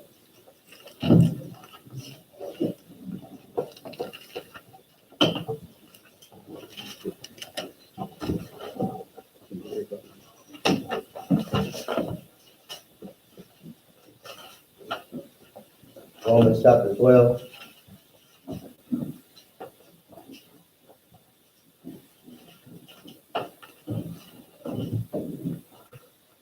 Romans 12, we'll pick it up at verse 1. Romans 12 and 1. Go ahead. I beseech you, therefore, brethren, by the mercies of God, that ye present your bodies as a living sacrifice, holy, acceptable unto God, which is your reasonable service. So he's telling you, hey, you gotta present yourself. Hey, we're trying to get what we need to get to. And we all been down that. So we want to have a meek and humble mind. Hey, sometimes you gotta go through some stuff. So he's telling you that, he said, I beseech you, therefore, brothers, by the mercies of God, a sacrifice. Hey, sometimes, you got something you gotta suffer yourself to be from. It just got to be that way, Because you can't act the way they act when people do stuff to you. So that's why you gotta be a living sacrifice. So when somebody say something smart to you, like we read the definition of patience, and they say something ugly to you, hey, you just gotta, God bless you, brother. They talking about God bless you, sister. They just run off at the mouth. Hey, just sometimes I gotta be a sacrifice, you know? Because in essence, when you're doing those things, you're saying those things and you acting that way, that teaches them something. That teaches them to be humble. Teaches them to be meek. I'm a living witness to that. I almost got shot. I was just like, for nothing. I told the brother, hey man, I'm sorry, man. He was stuck, you know? He didn't know what to do. He had a gun in his hand. He was gonna pull it out. He was frozen. That's because I was cool. I was like, sorry, my fault. I didn't do nothing. I just made him sorry. He didn't know what to do. He was like, he couldn't even say nothing. No more. He was cursing, talking crazy, saying all that before I said anything. He was cursing, what you just did, he was running off at the mouth. I said, hey, I'm sorry, man. He was like, he said he was just standing there. It was like one of those awkward moments. He was just, he didn't know what to do, you know? Because, hey, a soft man turn away right. He just got back in the car and drove off. But then he learned something that day. You know, he was tripping. You know? So now you save his soul because he can shot me, kill me, and he in jail. So when it killed him, the cycle goes on. Yeah. So you gotta be a living sacrifice. So he said, I beseech you, therefore, brother, by the word of God, that you present your body a living sacrifice, holy acceptable unto God, which is your reasonable service. Go ahead. Be not conformed to this world, but be ye transformed by the renewing of your mind, that ye may prove what is that good and acceptable and perfect will of God. So he's letting you know, hey, you can't act the way everybody else acts. Don't transform to that. Just because they act crazy don't mean you act crazy too. You got to let them be who they are. Don't be transformed. Don't do what they do. You got to have some patience. You got to have some understanding. You got to have some faith. Hey, let them do it. That's why David didn't act like that, didn't he? Send me out throwing rocks, kicking up dust, chasing them down. He's like, man, let them alone. I ain't even worried. Let them curse. Hey, may the Lord, man, told us, do that and look on me and be better. Because, hey, people want to do what they do, man, the Lord didn't let them do it, right? So you got to believe it on all aspects of it. Somebody walk up on you and hit you, you got to, sometimes you like, body a little hurt, but you got to try to figure out, why did he hit me? You know what I'm saying? Did you do something? Maybe you did, maybe you didn't, but hey, you got to respect. But that's just showing you growth and showing you have to understand. You're seeing things differently. You're starting to notice and recognize things. That's what you start getting knowledge and obtain and get better at. And that's what you want to do. So skip down to 18 and read, brother. If it be possible, as much as lieth in you, live peaceably with all men. And that's the whole thing you want to do. You want to try to be peace. You can't, you shouldn't, that shouldn't be. You should be able to, if all possible, live peaceably among all people. If you do what you're supposed to do and you have it the right way, it can happen that way. And you won't have all that baggage. But that's because, hey, you've been a living sacrifice. You focus on God. You got the right mindset. You're thinking the right way. The right way. So everything will go a lot more smooth. Let's go further. Let's go to Matthew 18.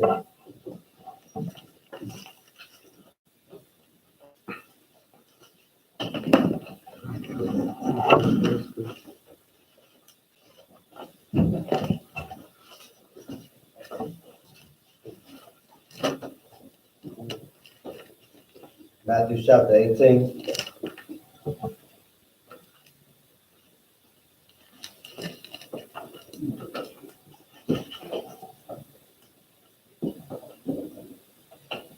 Matthew 18, pick it up at verse 21.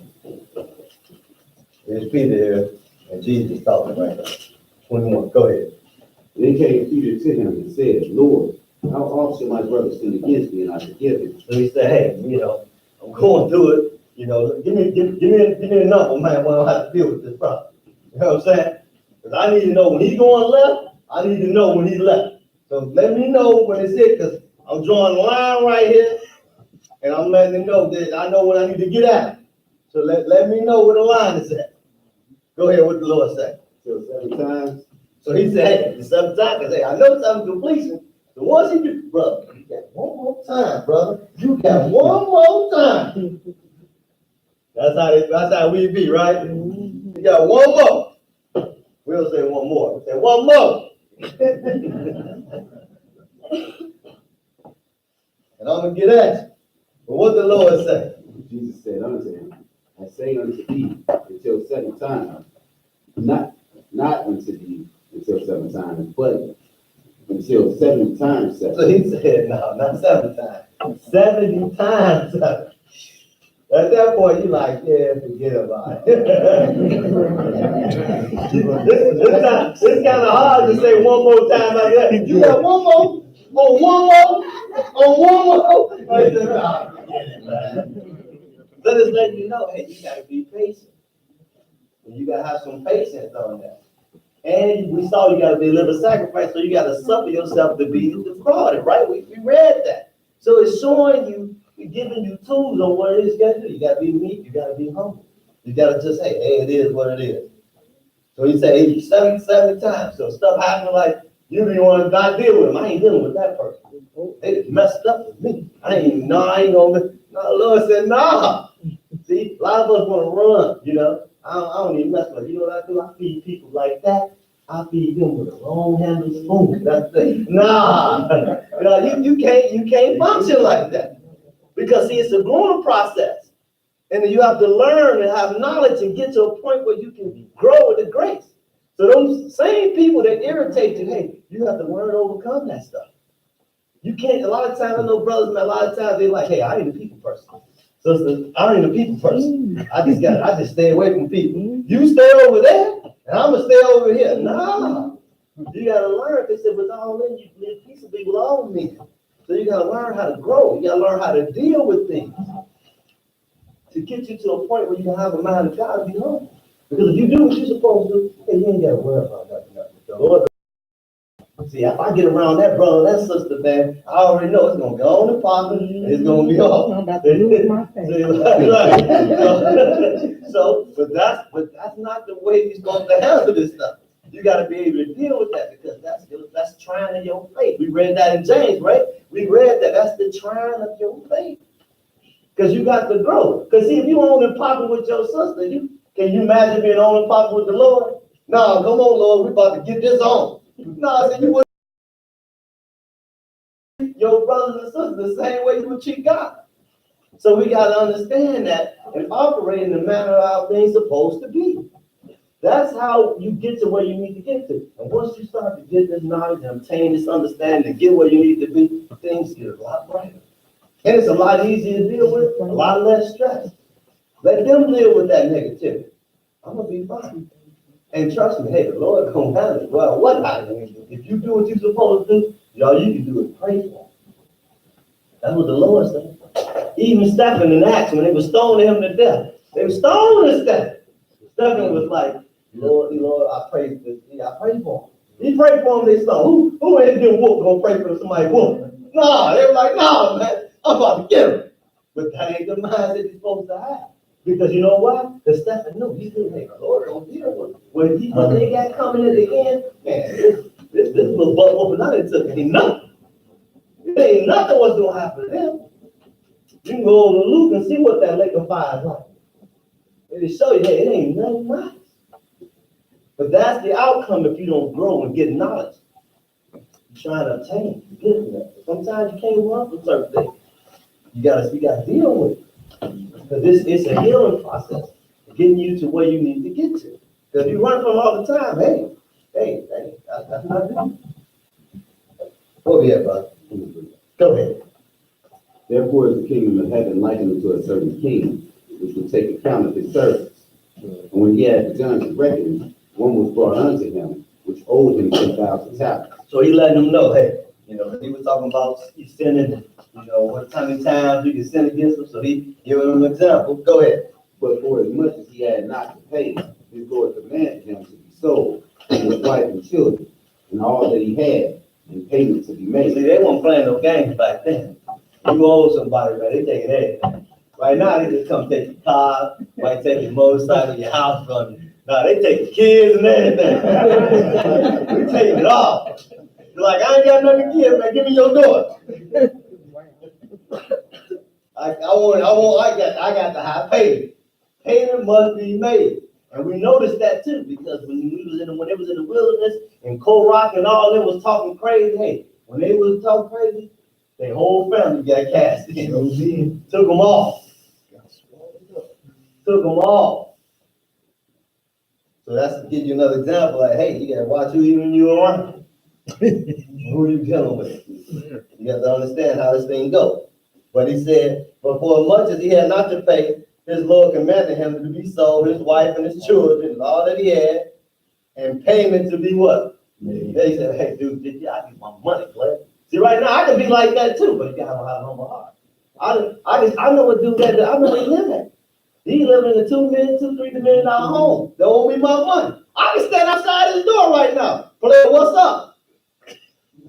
But see, that's not how you're supposed to operate. You let the Lord do it. You let the Lord handle it.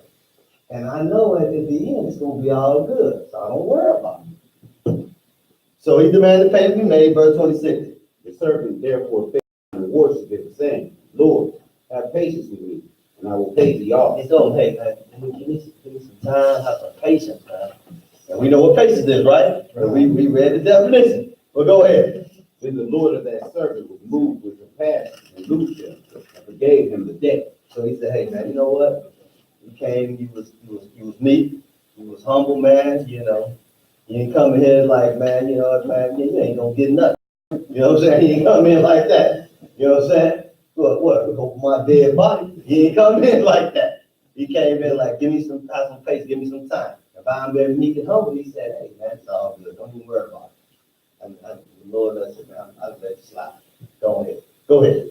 But the same servant went out and found one of his fellow servants, which owed him 100 pence.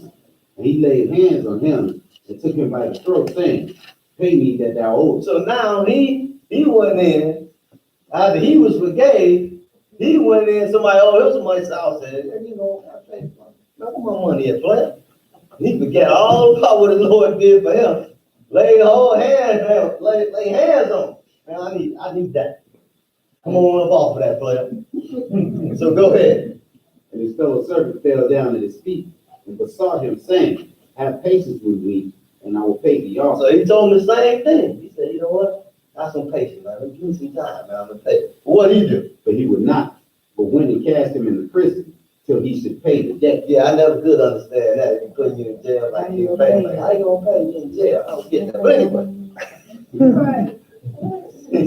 But he said, hey, man, you know, you put him in jail, let him know, hey, you understand what time it is. I need my money. I'm not playing with you. Go ahead. So when his fellow servants saw what was done, they were very sorry, and came and told unto their Lord all that was done. So when they saw what he did, opposed to what happened, they said, this dude, man, he's a hypocrite. You know what I'm saying? So when he saw all that, he gonna come off like this. After he was forgave, he had patience and all that, and was, you know, they gave it, they said, okay, cool. He asked for patience, you didn't want to give him none. So they went back and told the Lord what happened. Then his Lord, after that he had called him, said unto him, O thou wicked servant, I forgave thee all that debt, because thou desirest me. Shouldest not thou also have had compassion on thy fellow servant, even as I had pity on thee? Is it that way? But go ahead.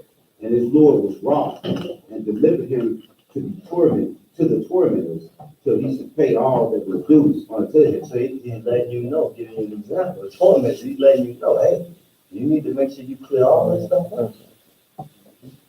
And you can't be like that. Because he said he delivered to the torment. He's showing you stuff at the end right now. Go ahead. So likewise shall my heavenly Father do also unto you, if ye from your hearts forgive not everyone his brother their trespass. See, the scriptures tell you whatever you bind on earth, they bound in heaven. But it teaches you that. So he's showing you how you operate. How you operate here is what's going to happen in heaven.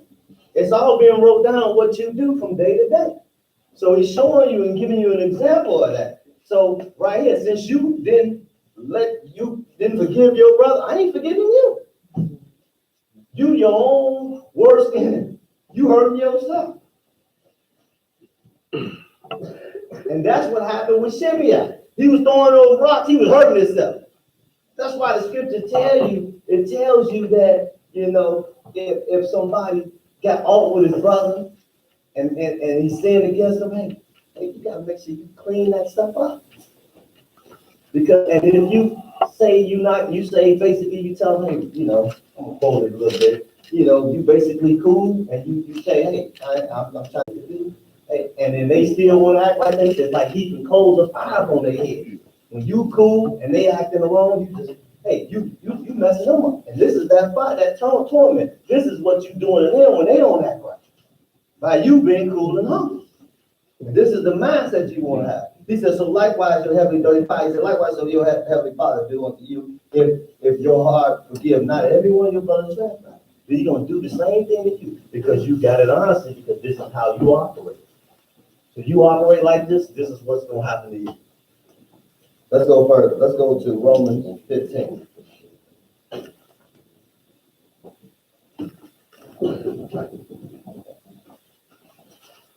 I ain't been in a while, so y'all bear with me.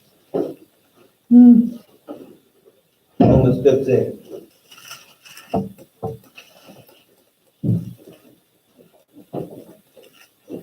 They've been taking all my time up over there. You're doing good.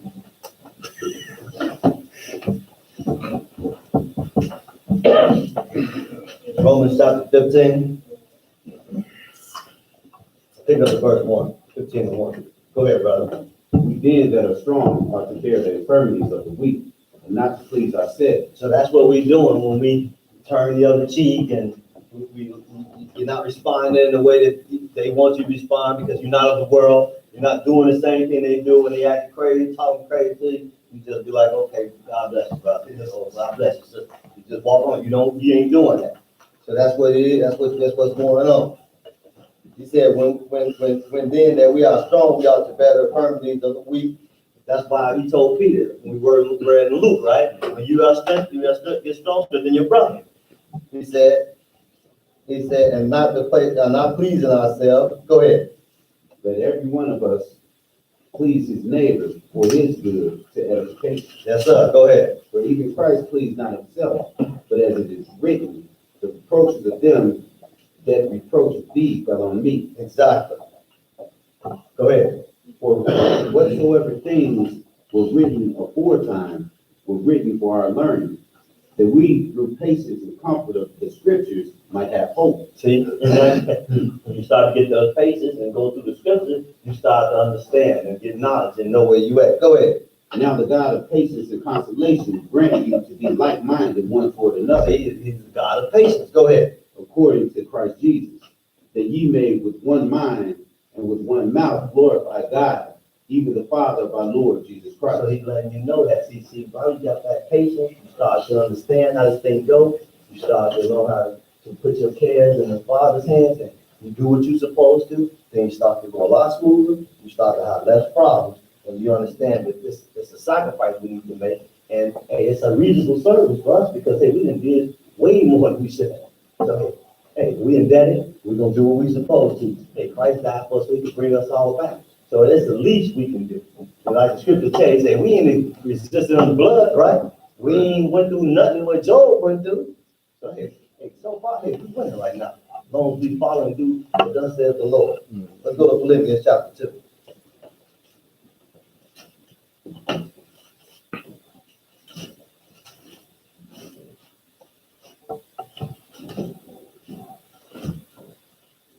Philippians chapter 2.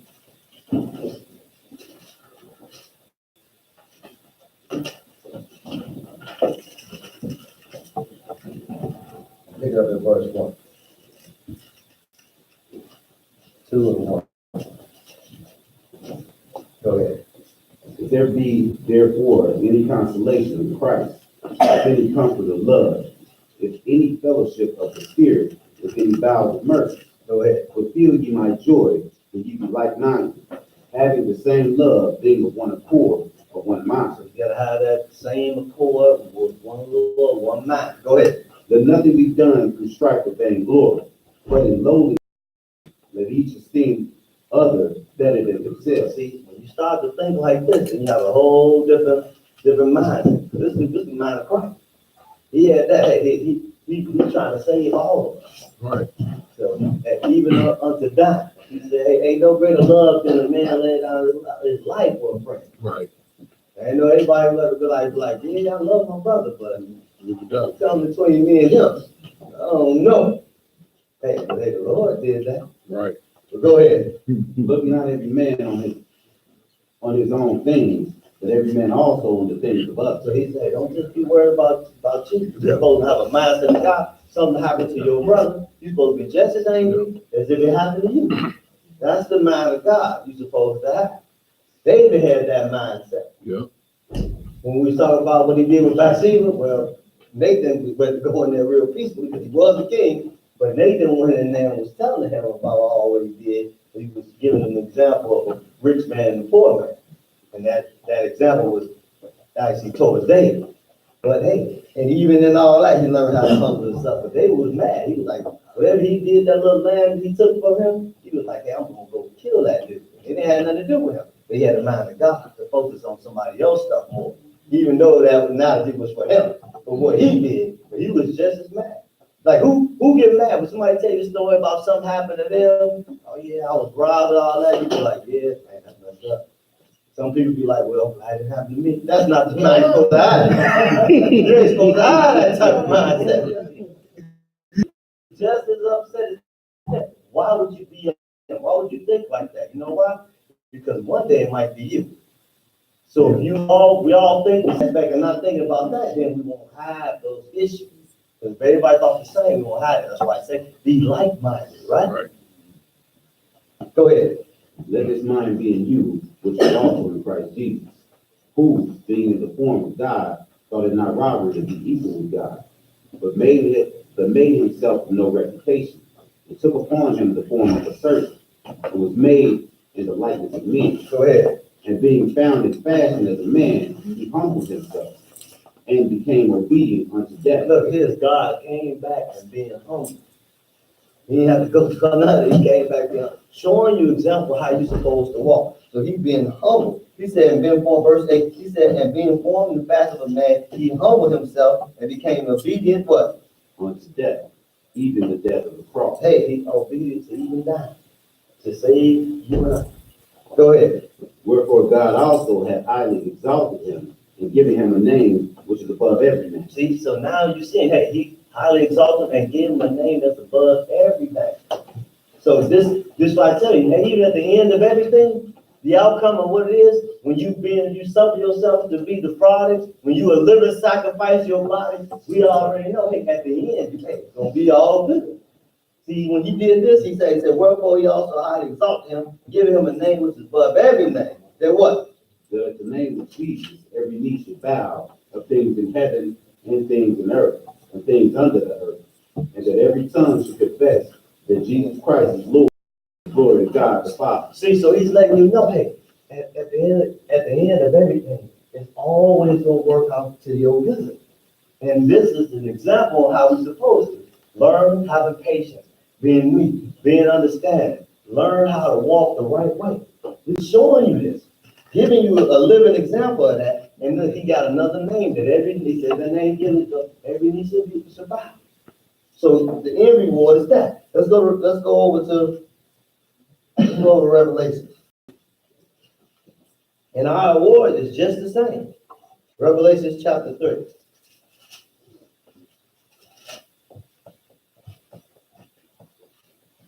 Revelation 3 and pick up the verse 10. 3 and 10. Go ahead, brother. Because thou hast kept the word of my patience, See, you kept the word of my patience, so you've been patient, right? Go ahead. I also will keep thee from the hour of So temptation, now, hey, just because you've been patient and you're doing what you're supposed to, hey, you can get out of tribulation. Go ahead. which shall come upon all the world, to try them that dwell upon the earth. Right. See, and here's the thing. This is showing you something significant. Why? Because you already got on the path. You already been humble. You already been meek. You already been growing. So you've been growing. You've been doing what you're supposed to do. Hey, you already been tried. So now you've been tried. You just think, oh, I'm just gonna get into the wilderness and make it out of that. No, you already been putting in work. You already been doing what you were supposed to do. So you've been doing that, you've been putting in work, so now when it comes to this, hey, you can get out away from the hour of temptation because you can do what you're supposed to do. You done already got that. So he said right here, because thou hast kept the, verse 10, he said, because thou hast kept the word of my patience, I also keep thee from the hour of temptation, which shall come on the world to try them. Hey, because they ain't got on board. They ain't been tried. So now they're going to be tried. It's tough at this point. He said, so he said, to try them that dwell on the earth. Go ahead. Behold, I come quickly. Hold that fast which thou hast, that no man take thy crown. It's that keep, you got to stay on the path. You got to keep, you got to hold on. Hold on to it. Go ahead. Him that overcometh will I make a pillar in the temple of my God. So he told them, hey, hold on to it. Let nobody take your crown. Be careful. You seen what happened to Moses. He didn't take his crown, but they got him where he couldn't get into the wilderness, to the land, right? And he died in the wilderness. So you got to hold fast to it. He said, he that overcome will I make a pillar, verse 12. He said, he that overcome will I make a pillar in the temple of my God, and what? And he shall go no more out. And I will write upon him the name of my God, and the name of the city of my God, which is New Jerusalem, which cometh down out of heaven from my God. And I will write upon him my new name. See, you like he got a name, you getting a new name. So you go right up on you, gonna get a new name. So he's just showing you the likeness of that. But go ahead, finish that. He that hath an ear, let him hear what the Spirit said unto the church. So when you walk in this walk, we understand that and having patience. Hey, you're gonna get a good reward at the end if you're doing what you're supposed to do. Let's go to Luke chapter 8.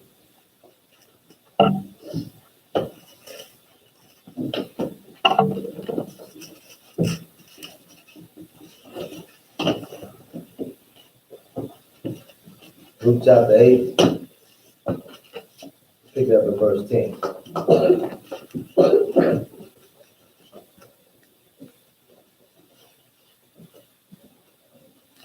Luke 8 and 10. Go ahead. And he said, unto you it is given to know the mysteries of the kingdom of God, but to others it perish. That seeing they might not see, and hearing they might not understand. So he's letting you know, hey, when you haven't got onto this walk and started to gain these fruits, this is what happens. They don't understand because they haven't been taught and haven't been walking the walk the right way. Go ahead. Now the parable is this: the seed is the word of God. Those by the wayside are they that hear. Then cometh the devil and taketh away the word out of their hearts, lest they should believe and be saved. And this is the parable of the sower, but it's just showing you, hey, the process of you getting this word and obtaining and producing some fruit.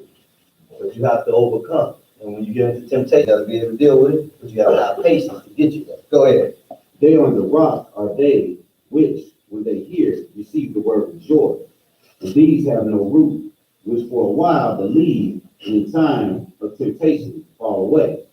And that which fell among the thorns are they which, when they have heard, go forth and are choked with cares and riches and pleasures of this life. So we heard about that, right? Don't be worried about that stuff. And this is what you can, they're not focused on God. It's what we talked about earlier in the lesson. And that chokes them out so they can't hear. Go ahead. And bring no fruit to perfection. But that on the good ground are they which in an honest and good heart, having heard the word, keep it, and bring forth fruit with patience. There you go with patience. Go ahead. That's what that's showing. That's what you're doing. You bring forth. He said, but they that's on the good ground, they which honest and good heart have heard the word, keep it, and bring forth fruit with patience. Because now you learn how to be patient and to deal with things and seeing things in another light. Let's move further. Let's go to Romans chapter 5.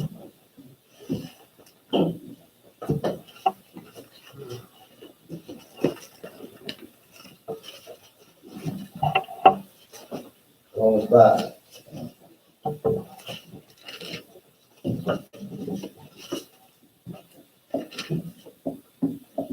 Romans 5 and pick up the first one. Romans 5 and 1. Go ahead.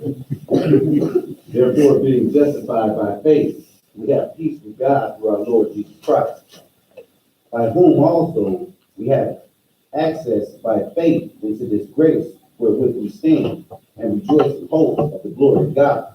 And not only so, but we glory in tribulations also, knowing that tribulation worketh patience, and patience, experience, and experience hope. See, so we knowing that. So when you got tribulation, you know what you're facing. When patience get experience, and when you get experience, you get hope, and you start to understand. Go ahead.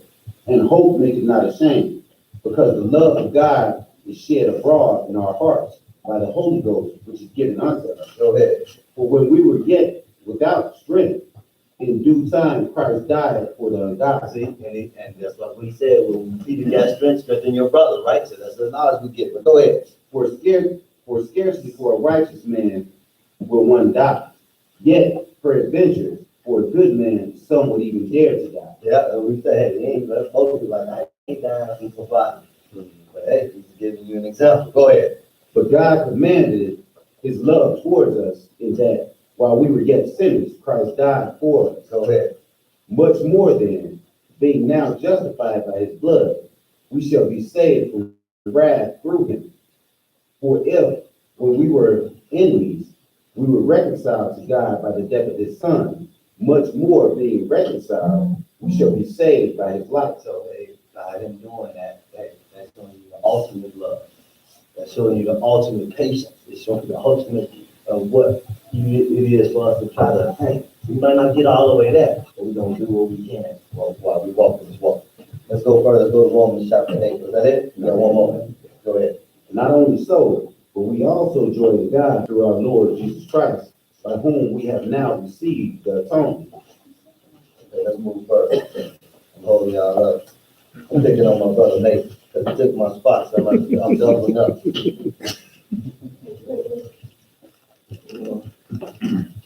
You all good, you bro. You doing a good time. Romans 8 and 24. 24. Go ahead. For we are saved by hope, but hope that is seen is not hope. For what a man seeth, why does he yet hope for? But if we hope for that which we see not, then do we with patience wait for it. So that's what you're supposed to do. Hey, you gotta wait. You gotta wait. If you're being patient, you're gonna wait for it. Go ahead. Likewise, the Spirit also helpeth our infirmities, for we know not what we should pray for as we ought. And that happens a lot of times. But you know, say what you want to be focused on is God's will. That's where your mind want to be at. You want to be focused on what is God's will. So that's the stuff you want to be praying for. Go ahead. But the Spirit itself maketh intercession for us with groanings which cannot be uttered. And he that searches the hearts knoweth what is the mind of the Spirit. So you already know what's in your mind. That's why you take. Don't even worry about what you're gonna eat and drink, because hey, you already know it, right? Go ahead. Because he maketh intercession for the saints according to the will of God. Yeah, so that he gonna give you exactly what you need to operate with. That's why when you dealing with patience and you being meek and you being humble and you wait, all you gotta do is just do what you're supposed to do. And at the end of the day, the Lord's gonna cover everything else. And you're gonna be all right. Let's move forward. Go to 2 Corinthians 6.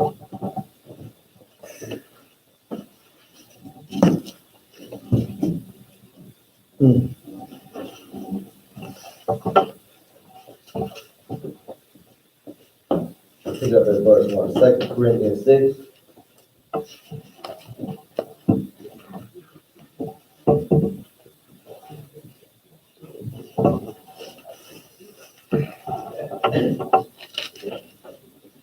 Go ahead.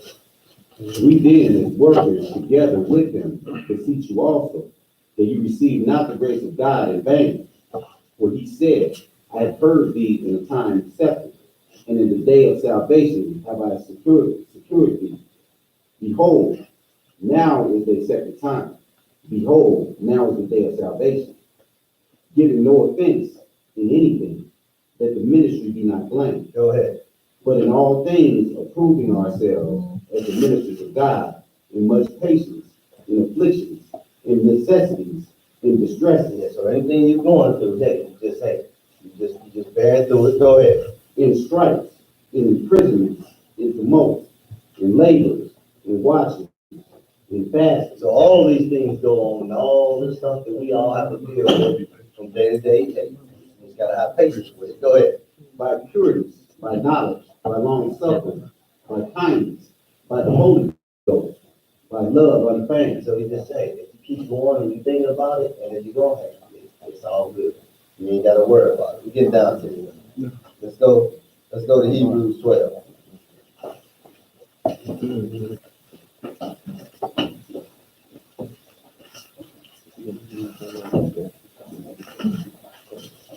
Hebrews 12.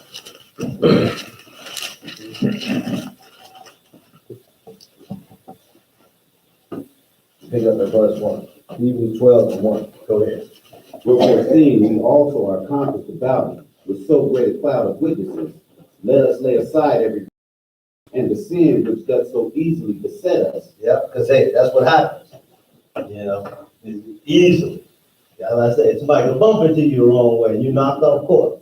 So you gotta make sure you stay focused. Go ahead. And let us run with patience the race that is set before us, looking unto Jesus, the author and finisher of our faith, who for the joy that was set before him endured the cross. So he told, hey, the joy that was set before him endured the cross. Go ahead.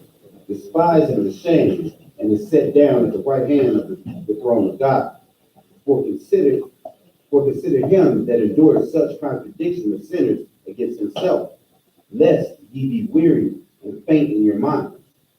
Ye have not yet resisted unto blood, Just like, sin. just like I said with Job, all the stuff that he went through, you know, Satan didn't touch him personally, besides the boils, but as far as his life, it didn't do that. So you haven't even suffered nowhere near that.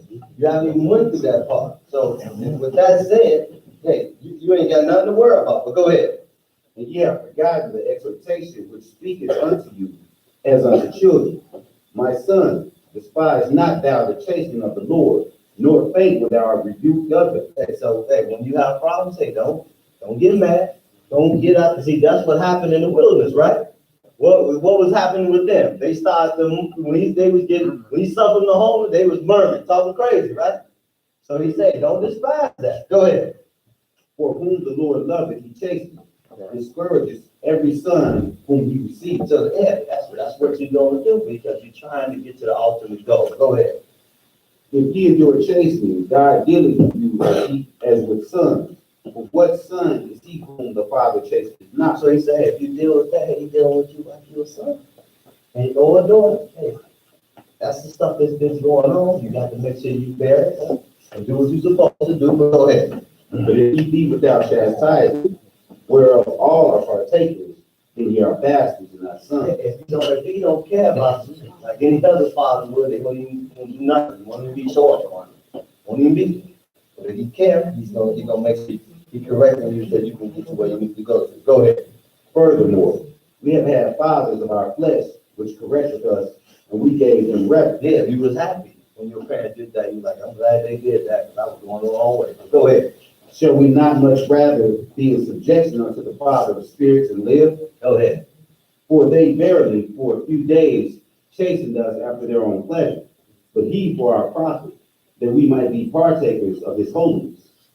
Now, no chastening for the present seemeth to be joyous. No, it but don't. grievous. It do. It's grievous, but go ahead. Nevertheless, afterwards it yieldeth the peaceful fruit of righteousness unto them which are exercised by thereby. And that's showing you, hey, even after all that and all the things you go through, hey, at the end, hey, it's going to produce the fruits at the end. Go ahead, let's finish that. Wherefore lift up the hands which hang down and the feeble knees, and make straight paths for your feet, lest that which is lame be turned out of the way, but let it rather be healed. Follow peace with all men and holiness, without which no man shall see the Lord. See, it's telling you right here. He told you to follow peace, right? With all men. And it said what? Which no man shall see the Lord. So you want to try to make sure you make peace. Because that's how he's looking at this thing.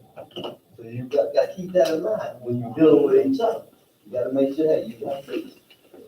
Let's go to the last scripture. Ecclesiastes chapter 3.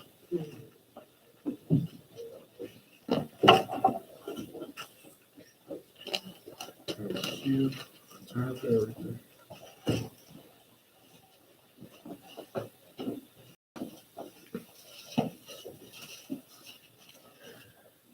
Ecclesiastes chapter 3. Figure out the verse 1, 3 and 1. Go ahead. To everything there is a season, and a time to every purpose under the heaven. Yes, a time for everything. Go ahead. A time to be born and a time to die. A time to plant and a time to pluck up that which is planted. A time to kill and a time to heal. A time to break down and a time to build up. Because it's a time for everything. Go ahead. A time to weep and a time to laugh. A time to mourn and a time to dance. A time to cast away stones and a time to gather stones together. A time to embrace and a time to refrain from embracing. A time to get and a time to lose. A time to keep and a time to cast away. A time to win and a time to sow. A time to keep silent and a time to speak. Go ahead. A time to love and a time to hate. A time of war and a time of peace. So it's a time for everything. Go ahead. What profit had he that worketh in that therein he labored? I have seen the travail which God hath given to the sons of men to be exercised in it. He hath made everything beautiful in his time. Also, he hath set the world in their heart, so that no man can find out the work that God maketh from the beginning to the end. Go ahead. I know that there is no good in there, but for a man to rejoice and to do good in his life. Go ahead. And also that every man should eat and drink and enjoy the good of all his labor. It is the gift of God. Go ahead. I know that whatsoever God doeth, it shall be forever. And that's the main point. It all boils down. You know what it is. He said, I know for whatsoever that God do it, shall be forever. Nothing what? Nothing can be put to it, nor anything taken from it. And God doeth it, that men should fear before him. And then that's why we know, hey, he's in control of everything. So when you do what you're supposed to do, hey, it's all good. Go ahead, finish that off.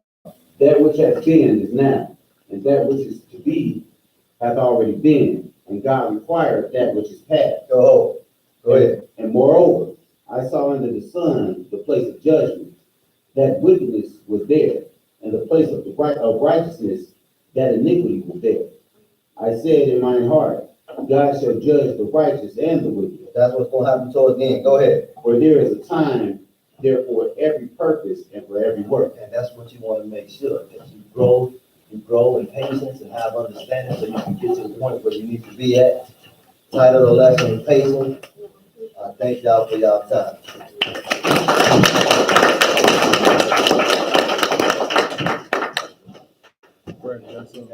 Brad got some announcements over there. What, Sister Sharon? That we had an announcement. And here y'all up on the announcement. You good?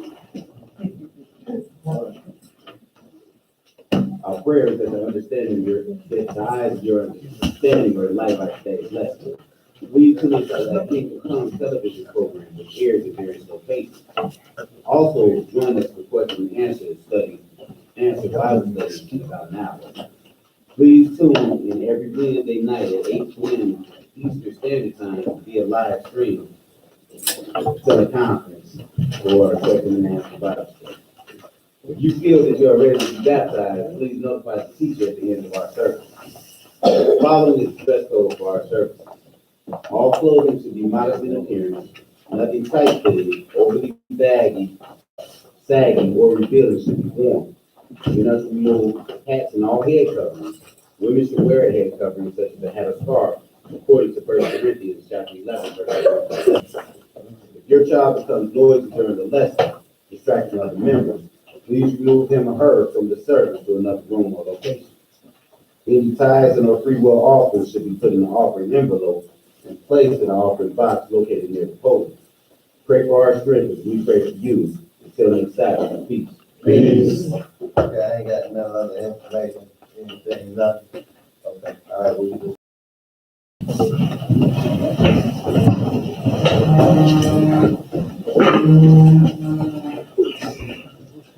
Our Father which art in heaven, Our Father which art in heaven, hallowed be thy name. hallowed be thy name. Thy kingdom come, Thy kingdom come, thy will be done, thy will be done in earth in earth as it is in heaven. as it is in heaven. Give us this day our daily bread. Give us this day our daily bread, And forgive us our debts. and forgive us our debts As we forgive our debtors. as we forgive our debtors. And lead us not into temptation, And lead us not into temptation, but deliver us from evil. but deliver us from evil. For thine is the kingdom. For thine is the kingdom And the power. and the power Glory. and the glory Forever. forever. In Jesus' holy name we pray. In Jesus' holy name we pray. Amen. Amen. Hallelujah! Hallelujah. Hallelujah! Hallelujah. Hallelujah! Hallelujah. In Jesus' name. In Jesus' name. Amen.